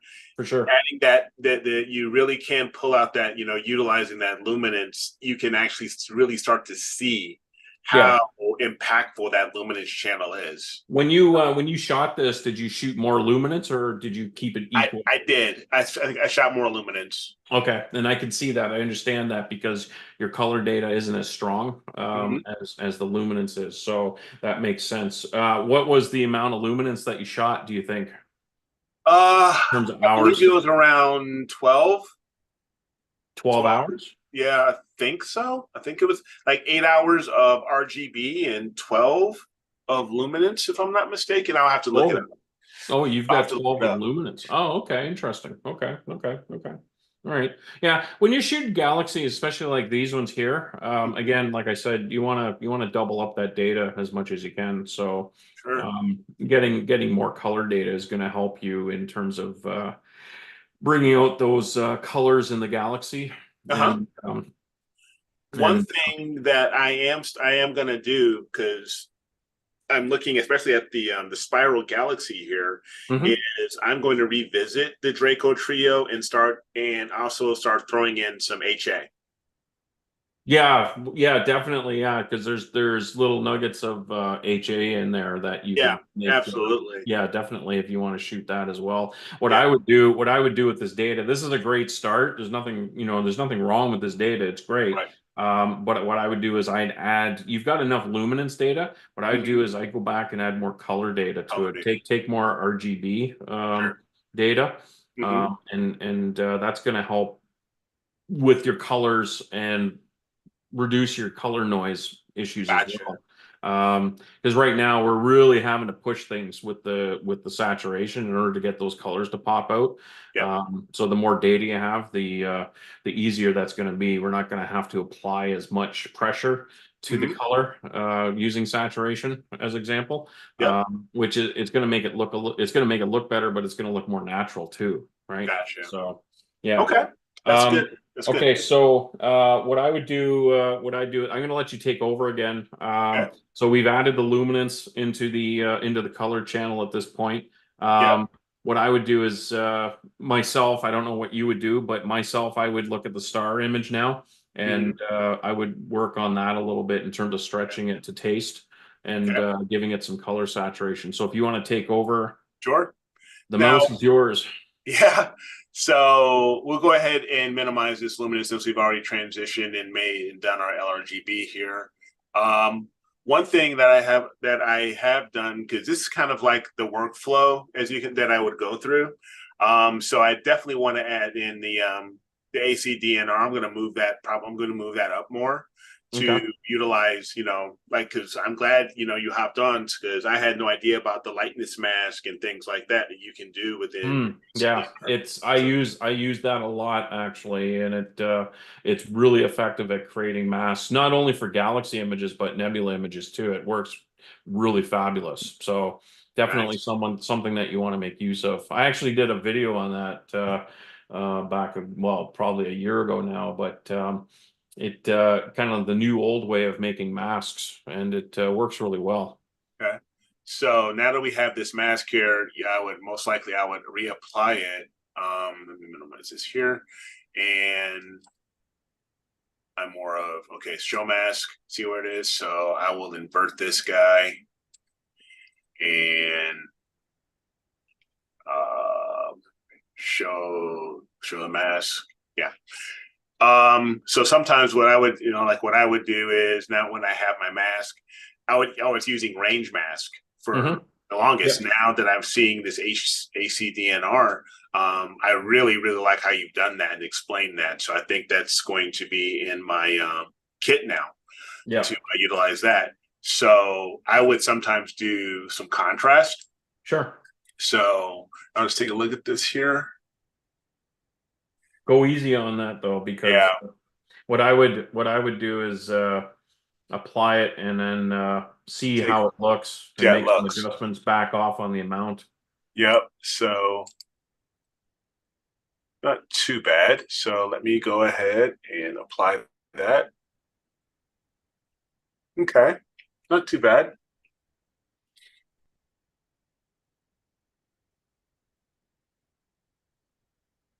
Okay, let me see if I added in one. And then a lot of times I really use the preview windows and stuff, the real time preview, so I can really get a good idea.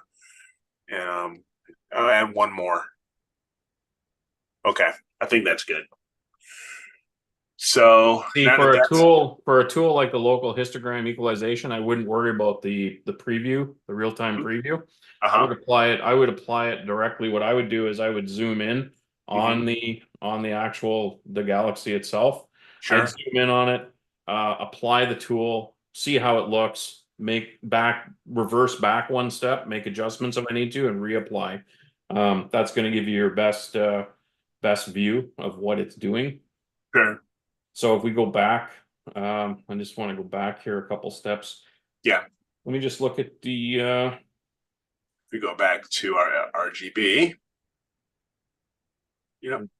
go down here. So so this is before we applied anything basically. Yep. Um, and if we apply this, I just want to see up close what it's doing. Yeah, so it's very subtle, It's very, very very, subtle. yeah, it's very subtle. You can see it's mostly in the core that it's Hmm. having an effect on it. Yeah. Um, Yeah, so this is again going to be something that's going to be to taste, Hmm. in a lot of ways. But you could bump up the kernel radius a little bit to see what type of impact it See, has. see what it has. Yeah, it's still very subtle. So Still overall, very subtle. so what this is telling me is that the histogram equalization in general Hmm. of the object, we've actually dealt with it fairly effectively using the HDR multi-scale transform tool, Yeah. which is why we're not seeing too much of a difference using the local histogram equalization. There isn't a lot for it to do. For it to do.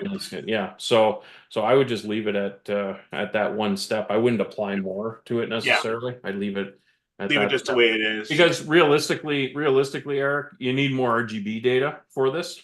Yeah. Uh, I'm seeing that now. I'm seeing that yeah, now. yeah. If you go back, if you have the patience in that, go back and double your Oh RGB. yeah. Even at the sometimes you can get away with less luminance even. You know what I Hmm. mean?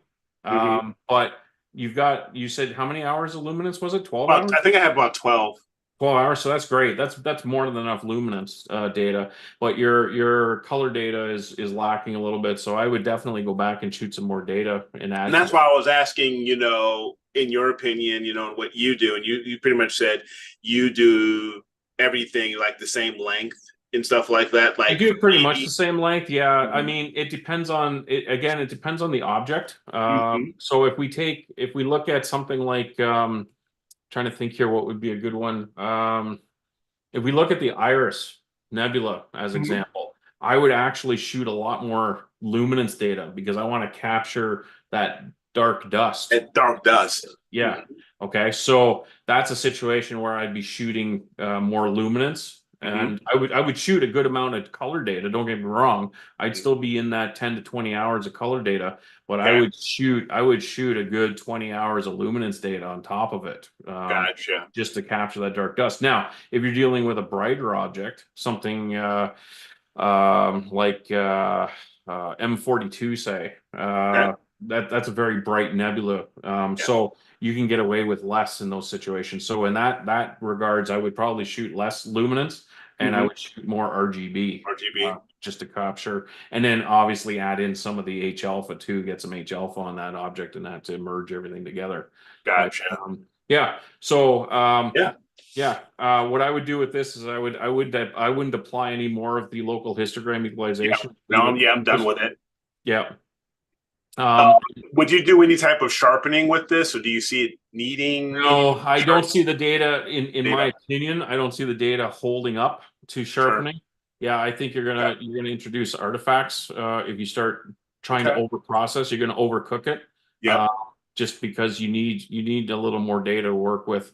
Gotcha. So let me go ahead. I'm going to remove this mask here. All Yep. right. So we'll go ahead and I will stop what I'm doing with the RGB, set that aside. Now we can go ahead with this guy, Yep. the RGB This is stars. this is really simple to do. The Okay. stars image, I mean, you don't really have to be too concerned with it, other than stretching it to taste in Yep. terms of how much influence you want the stars to have, Yep. and hitting it with some color saturation to give the stars the color that you're going to want as the artist, Right. which may be more saturation or less depending. I like nice colorful stars myself, so I tend to give them a little extra saturation. But some people like more subdued star color, and there's nothing wrong with that. It's artist prerogative, right? Yeah. So this was already stretched. Is So that stretched? Is the yeah. RGB star stretched? Yeah, Yeah. it's already stretched. Yep. Yeah. Yeah, really? Okay. Yep. Did you Looks check the like it's history already. on it? Yeah. Let me grab. Check the history on it. Yeah. Let me see here.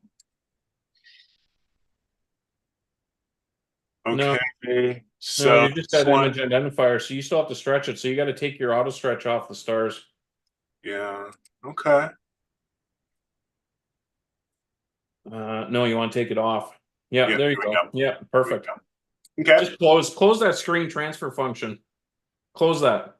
You don't need that Okay. open. Okay. Histogram. Yep, real-time preview. You want to reset it. Just click reset.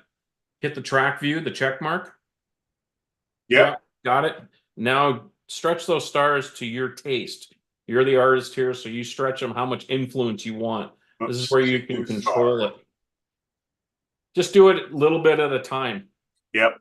You don't have to do it, go heavy on it the first time. You can take multiple instances of the stretching in order to achieve the goal. Yep.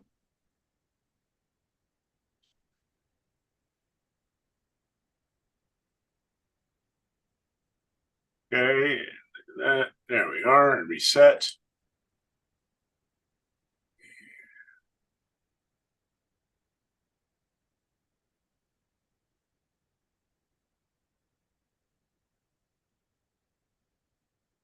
Set that. Yep. And do you like that, or do you want more influence or not? It's up, it's up to you. I think that's great right now. I wouldn't push it any further.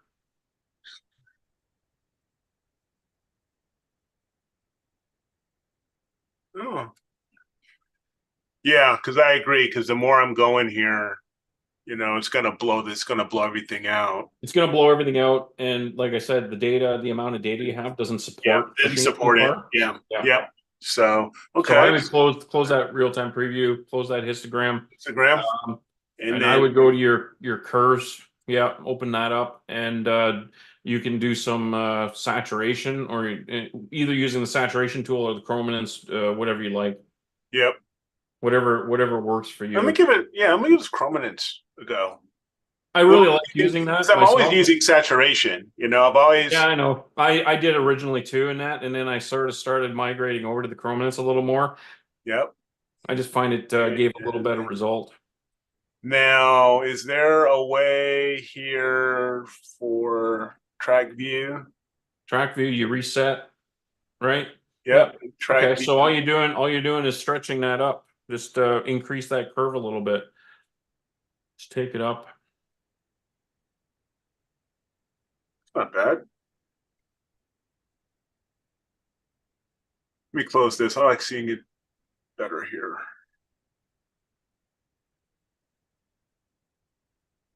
I think that's not bad. Yeah, I like it. Yeah, It's not overdone. yeah, so no, I think Yep. that's good. Okay, so leave it at that. Apply your SCNR to Yep. this image at full strength just to get rid of the green cast. Now, And would you go average, neutral, or you go yeah, maximum? no, I just do average neutral. Average neutral works best. Yep.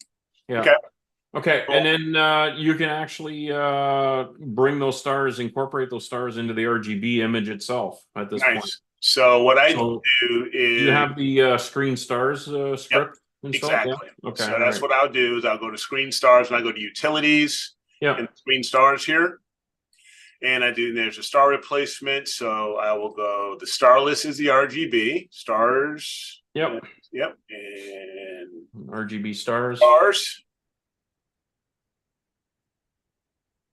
And And you okay, can, is that so? Draco Trio, LRGB Triz. That's fine. And there, that's what it looks like. it So looks like you can click the execute, check mark. Yep. close it out. Yep. There, you've brought things together nicely. Yeah, and expand that, and there you go. Yeah. Now, like I said, more color data is going to help your situation here. Mm-hmm. It could be this could really pop. This could really be good if you just add more color data to Yeah. the image. I wouldn't. I would avoid luminance. I would just if you got a clear night coming up, Oh go yeah. all Yeah. Yeah. go Yeah. all night on it as if you can. Anyways, Yeah. Yeah. Yeah. try to Yep. as much as you possibly can, but capture more of the RGB channels and Mhm. bring those in, and you're going to see a huge difference with this image. No, that's awesome. No, great.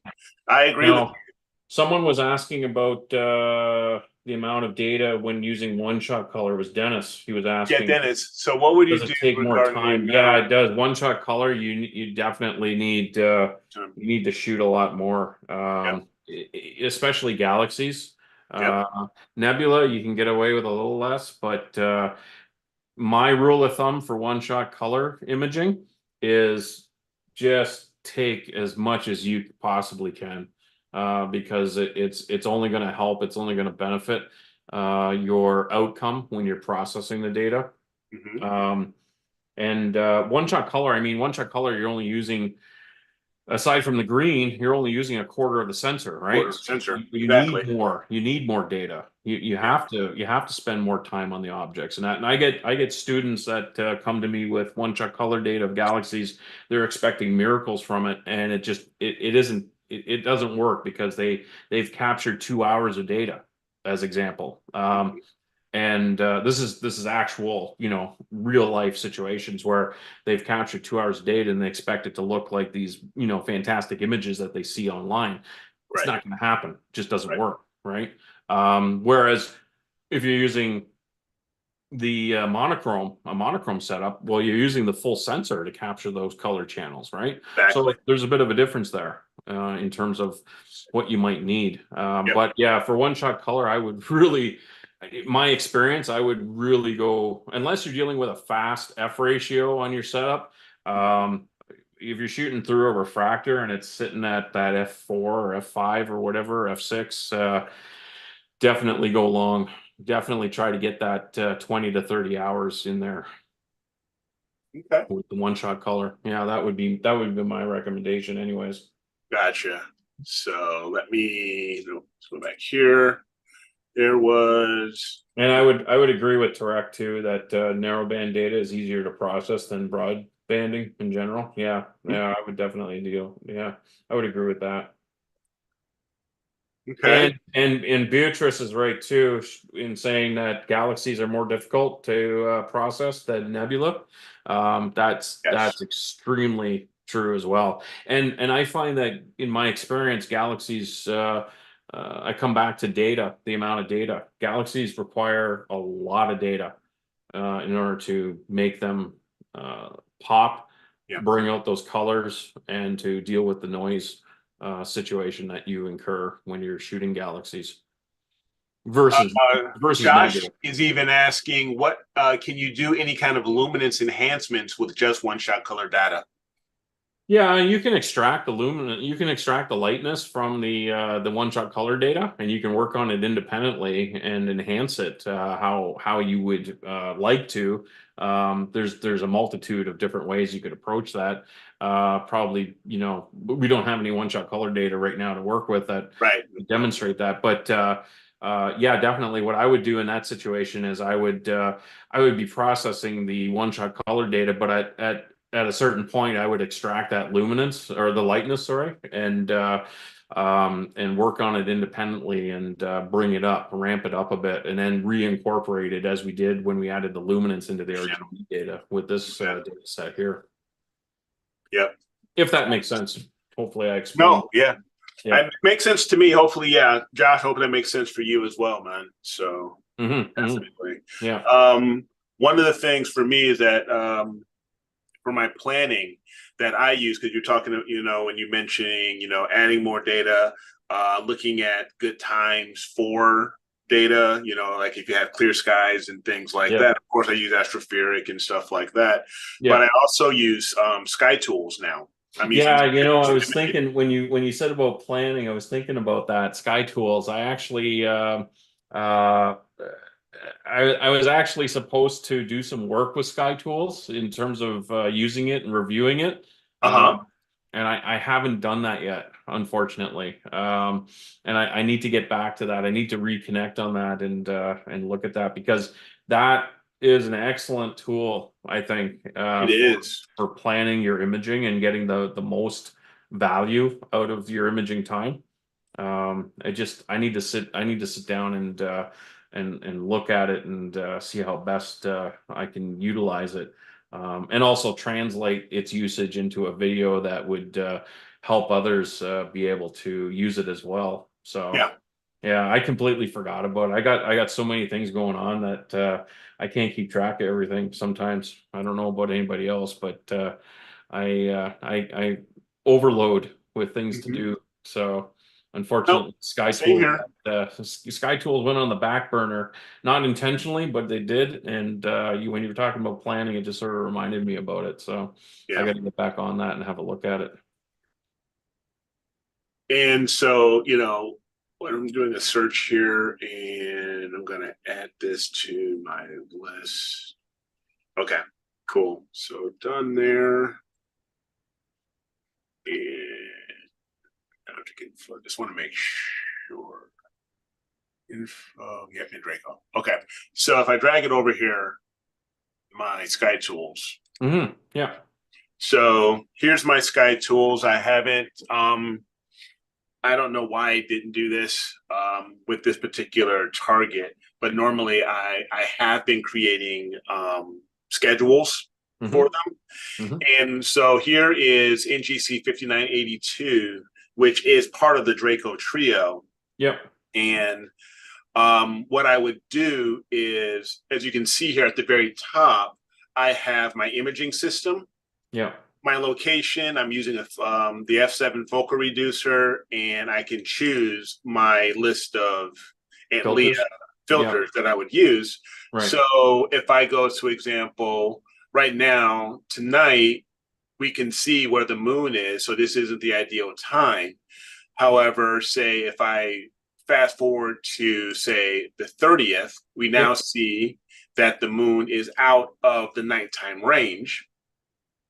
So I will go ahead and click OK here, let it run. Now you can see that, at least for HA, I have, when it's green, that's good. When it's even a brighter green, that's better. That's better, right? Yeah. Right. Okay. So it looks like you got an imaging range. If I'm reading this correctly, you got an imaging range that's acceptable between 10 p.m. and 4 a.m. Correct. So for example, if you gave this a grade, right, a school grade of A, B, C, D, this would be here, that's F, so that's very bad. Yep. Then you have D, then C, now it's moving up into the B grade. Yep. And then now we're moving into the A grade. Right. So these are the best. So you're gonna get your best data if you shoot from 1 a.m. to 3 a.m. basically. Yeah, basically. Yeah. Correct. Okay. Right. So your best, because I have a set. So for example, I have a set signals to noise ratio. That's 20, which is basically what they consider good photography. The best photography is 60. So if I did a 60 here, it's still the same time, but this is where I can then also start building based off of the schedule if I built a schedule, Mm-hmm. it would give me an idea or the best, the amount of time I would need, and would give me dates. Right. Yeah. Right.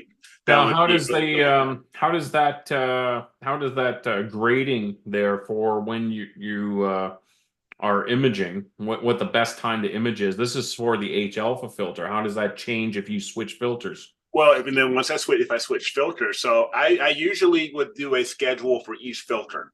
Okay. So for example, blue is the toughest. Yeah. So right now it's telling me for this particular date of between April, the night of April 30th, Yeah. my best time would be a B grade from 11:30 to 3:40. Yeah. Okay. So then if I wanted to do nothing but B, to get as much data as possible on that one filter, I Yeah. would just go during this time. That would be the best time. And what about your red filter? Just And my red filter, it would be okay. even So it looks longer. like the best time is right there Yeah, between the very best 1:35 and time. 2:00. Yeah, it gives That's me basically an hour, really as interesting. at the Okay. best, Yeah. but I can still get a very You good result yeah, you're still at the B level there, so with it's the B not level. bad. Yeah. No. Yeah, So see, this is a really valuable tool for understanding how to best capture the data, how to allocate the time to the different filters. correct. Yeah, Correct. I think it's really fantastic tool It that is. I definitely have to get it up and running and make use of it. Because Yeah. right now I'm just if I can see it, I'm shooting it for as long as Sure. and that's how I'm Sure. approaching it, right?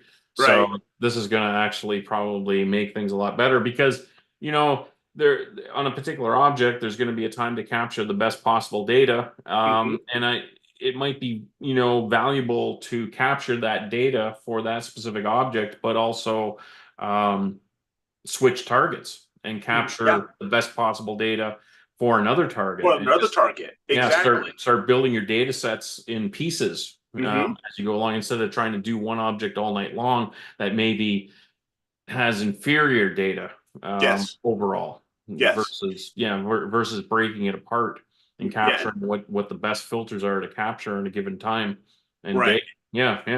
And I think it's really awesome because, to your point, I like this because, yeah, I can move between different targets in a given night. And Hmm. based off of, say, a particular filter, Yeah. I can say maybe I can grab data from 3 different targets in one night, all Yeah. on that one particular filter, Yeah. and just build things Yeah. up. Yeah, exactly. Yeah. And this You this know? would actually allow you to visualize that and understand that. Yes. So yeah, this is a really handy tool Yeah, to I have. agree. It is Yeah. it's a very handy tool. It'll even tell me, such as if I'm setting whatever bin level I'm using, what my bin Hmm. is. And if I decided to shoot at F10, for example, I Yeah. can my primary focus, and it'll recalculate that and tell me then. And another thing is if you do a schedule, you can Hmm. set your schedule to say, for example, if I just did something here, if I created a simple imaging project schedule, and I was going to name each of them based off of a particular filter. So I was going to name this one red. And then I use the observing program. You can then drop these into Nina because you can set Nice. this up to drop them into Nina. Yeah. So I have them set to Nina. I'm using whatever particular setting I'm at. I'm using my reducer, and it's Hmm. general. Then I'll go here to my exposure goals, and I will select the particular filter I'm going to use. So I'm going to be using red. It's And right now it's saying at a 4-minute exposure, I would only get a signal to noise ratio of 15. Hmm. What I'm trying and what are you trying to grab? So as far as the target object, if you're just trying to get the main, Hmm. the core, Okay. or the arms or the Yeah. halo, things Yeah. like that. And Nice. usually I'll take a look and see, different ones for the halo. So for Hmm. example, for the halo, it's telling me to expose for just over 2 hours, Right. Okay. but only to get that signal to That noise signal noise ratio. ratio. Yeah, ratio. Yeah, Because that's where I have it set here. that's But right. Yeah. you can even drop it and say a very high picture quality at 60, 30, or an acceptable. I'm Hmm. usually shooting for 30. Right. So you So now here is telling me go for 8 hours. go for 8 hours, but if I'm on, and that's on bin One. one, if Yeah. I go to bin two, my gain, I am now getting into the habit of shooting everything at gain 0. Right. No matter what. So I'll set it to gain 0. I want a quality of excellent. I dither every 2 images. That's what I normally do. And on my sub exposures, I say I'm going to force my exposures to be a certain time frame. Mm-hmm. So for here, I could say with me, you definitely using faint galaxy with my Schmidt Cassegrain. Yep. I'm going to go for 5-minute exposure, for example. Yep. Um, and then it's still telling me my exposure time is this. So, but what I'm going to do is I'm actually going to customize for this particular filter. So I'm basically going to do the same thing. So I'm going to go here, my auto, I'm going to force it to 300 seconds, my bin 2, my gain is 0. And then done. Okay. Okay, so now I can go to my scheduler, for example, go to a particular date, and I'm like, so this year I was looking at the 20th. It has a list of all of my choices here. So here's 5982. Yep. And then I will set my time. So I usually go for, say, 9 o'clock. So 9 o'clock p.m. Enter to 5 o'clock a.m. Enter. And see here, my average is seeing, and my observing program is Nina. And usually what it will do is, I'm not sure why it's doing something right now. I didn't see what it was doing. And then I can auto schedule based off of this. Nice. Yep. And usually it would tell me a filter, but for some reason, like here, for example, if I load Galaxy with luminance, Yep. it would tell me, how much. Oh, I see why it is. My minimum quality is at an A. So I actually want to change that. And I go to exposure and I set that for B. Yeah. So Okay. good quality. Yep. Done. Now let me see this here. There we go. So now it's telling me to start at 10:52 and get 38 minutes, 5 minutes. 38 exposures by 5 minutes. Yep. Then it's going to, this is the estimated race SCNR ratio, and I was shooting for 30 Yep. for good quality. So then I would simply add that to my schedule, and it would tell it to slew, do everything it's supposed to do. I then would add in other features such as autofocus, things like that, because it would show those pieces. Sure. And then I would save this sequence and send it to Nina. Yeah.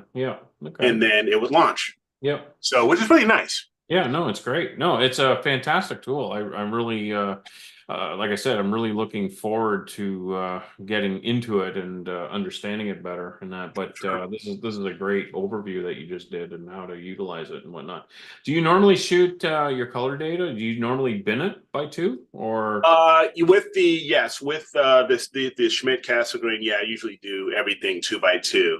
Okay. Because if not, then I want to say I'm oversampling, I think. If I do bin 1, because the sensors are so small. Yeah. Sorry, what's the camera that you're using? The 533. The 533. Okay. All right. Yeah. And you're oversampling quite a bit. I believe it's oversampling. I could be getting them confused. What's your seeing usually like there on average? Do you know? On average, my halfway, my stars are usually around between 2 and 4. Yeah. Okay. All right. Usually Okay. between 2 and 4. Yeah. Yeah. And This have you looked depends. up on astronomy tools? Have you input all your data and stuff Yep. to see Yep. what your sample is? Yeah. Yep. So, for example, if I go to do that here, because we can definitely do that. The reason I'm asking is because you're sacrificing resolution when you're binning, right? So, Right. for me, I don't bin. I shoot Oh, everything really? bin one. Yeah. I want the maximum resolution that I could possibly get. So, I'm just curious about what your sampling is based on your scope. Yeah. And So your we go camera. here to the Edge 8, Yeah. and I'm using my reducer, and it's a 533. Yeah. So if I left it at 1, Mm-hmm. then I would be doing I'd be 0.55. oversampling. Yeah. So yeah, so by binning 2 by 2, You're then bumping it up to 1. Yeah. I'm getting into that, one, at least that, well, just over 1 arc second, per pixel. Go back to 1 binning. Sure. Yeah. So I'm usually in the okay I speed range. Yeah, I personally think you could get away with the 1 by 1. Mhm. I think you would see a benefit to it, but whatever works for you, you know what I Yeah, mean? yeah, yeah. Yeah, definitely whatever works for you, whatever you find is working best. But Sure. yeah, I tend to avoid binning just because of the resolution loss that Gotcha. for I just keep everything at bin 1 and just go strong, get a lot of Sure. data. Yeah. Okay. Awesome. No, that's No, but this was great. yeah. So one thing that I want to do before we wrap up tonight Yep. is definitely go to our image of the Mm, week here, yeah, for sure. and let's refresh this. And polling is now closed. We ended up with, all right, guys, we only ended up with 18 votes. We can 18 do better votes. than What? this, guys. Come on. So we definitely need to stress that a bit more. So let's take a look, see here at the poll, and let's see where we ended up at. You only had the 2 images submitted for this week? Yes, well, yeah, and there were only 2 images Wow. Okay. that were submitted. Yep. And so 18 votes, and our results are the Rosette Nebula Oh, okay. by Jason. So Nice. congrats, Jason. You are now in the running for Image of the Month, my man. So you had 12 votes. So over half of what, so you got 66%. So congratulations there, sir. Can you go back to the images Yeah. from Eric? Yeah. Do you mind? I just okay. I just wanted to have a look because you were scrolling pretty fast on them. So Yep. there's the Rosette. That's great. That's nice. Yep. Yeah. And we have M3. I really like I like M3 as well. M3 especially the outer amount of stars that are Stars. captured. Yeah, the core of it Mhm. is obviously easier to capture, but Sure. getting the fainter stars that are outliers to the Mhm. core usually is a little more difficult, a little more challenging, requires more time on the object. So Sure, I think sure. this is great. Even captured, little galaxies here and there, if you Yeah, notice. yeah, yeah. You see that There's a right galaxy here. there, and there's one at the 6 o'clock too, a really Yep, small yeah, one right down a little there. one right here. So Yeah, yeah, there's a lot of there's probably more in there too that we're not yeah, seeing, but yeah. There probably are that we just haven't seen yet. yeah, there's So, one right there at the top, yeah, one at the there very top, below. because Yeah, you can tell by the halo how the yeah, halo yep, is. yep, exactly. Yeah, no, I So think you know what, both images are great, yeah, both well deserving, but yes, yeah, yeah, fantastic. but congratulations there to Jason for moving Yeah, on. yeah, absolutely. So very nice. All right. So Sean, my man, Yeah, thank you so much yeah, for no being the problem. wingman here. Yeah, yeah, And I think happy it to was help. a great show, Mhm. to show more of Pick's insight. even to show my own processes of what I do. I'm Yeah. happy I was able to share that. Yeah, it's always Definitely to interesting your to point, see. or Yeah, it's always interesting to see people's approaches and how other people do the processing and whatnot. So yeah. it was And a I, great I time. learned a lot, and I learned quite a bit from you now, especially with Mm. ACDNR. Using the lightness mask from Yep. ACDNR. Yeah, That's that's a very very nice. That's a very yeah, nice tool. that's a really handy tool. Yeah, Yep. definitely something to keep in the back pocket because it comes in handy more often than you think. And Yeah. definitely, like I said, if you can get more data, more color data on that Oh on those yeah, galaxies, for uh, sure. definitely go for it because it's a great start that you have occurring. Yep. You just need to just capture some more Just data get to some more get some yeah, more data. yeah, So and I have no problem, adding that to my list, of things where sure, I'm yeah. bouncing around from between one galaxy group to another and Yeah. stuff Well, like you that. might as well you So might as yeah, well capture it now, focus on it because yeah, Galaxy season is moving on slowly, exactly. but eventually it's moving on and we're starting to see the summer targets starting to Yep, rise, right? we So are. We yeah, are. so I would really focus on this image, this Yep, data set in yep, particular, yep. and gather as much data as you possibly can on it and Agreed. not worry about jumping around to too many other galaxies or anything like that. No, I would agree with you there since I've already got quite a bit already invested Yeah, into this one. yeah, It's may as well just focus on it, get more out of it, so I can call this one good. yeah, Because I can always go back to the other yeah. ones that I've already started Exactly. that I haven't really invested as much time in, like with the Draco Exactly. Trio. Yeah. Yeah, So for I sure. agree with you there. Yeah. Awesome. Good stuff. Cool. Okay, brother. So yeah, Well, I well, appreciate it, man. yeah, no problem at all. It was a great show. I hope everyone enjoyed it. Yep. Any final questions or anything in the comments? I'm just looking here. I don't see any here. Okay. All right. Um, Just want to make sure we're not I'm missing anybody with anything. nope, nope. I Okay. don't think. Yep, I don't think we did. So no. Thank you everybody for joining Sean and me tonight for our Friday night show. Dan, I'm glad you're home. I saw that Dan made it home now, so I'm glad he made it home and he's going to get some rest now from his adventure at the doggy hospital.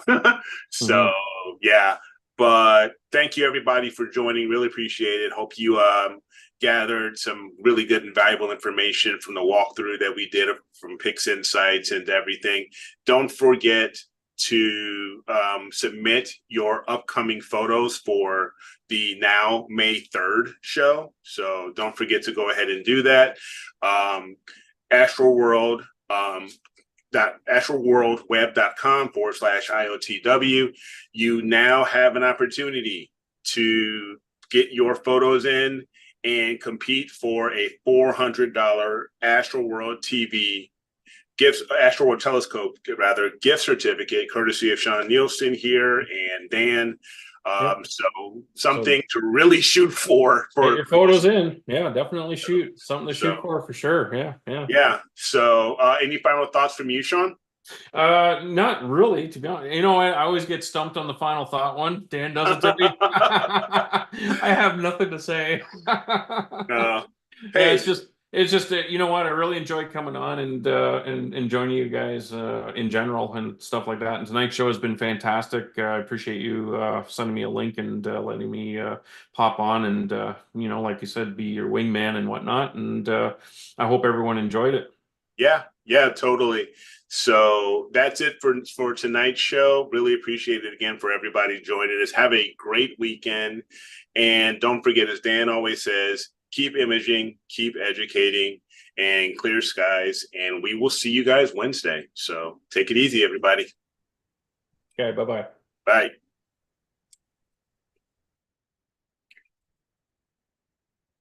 All right.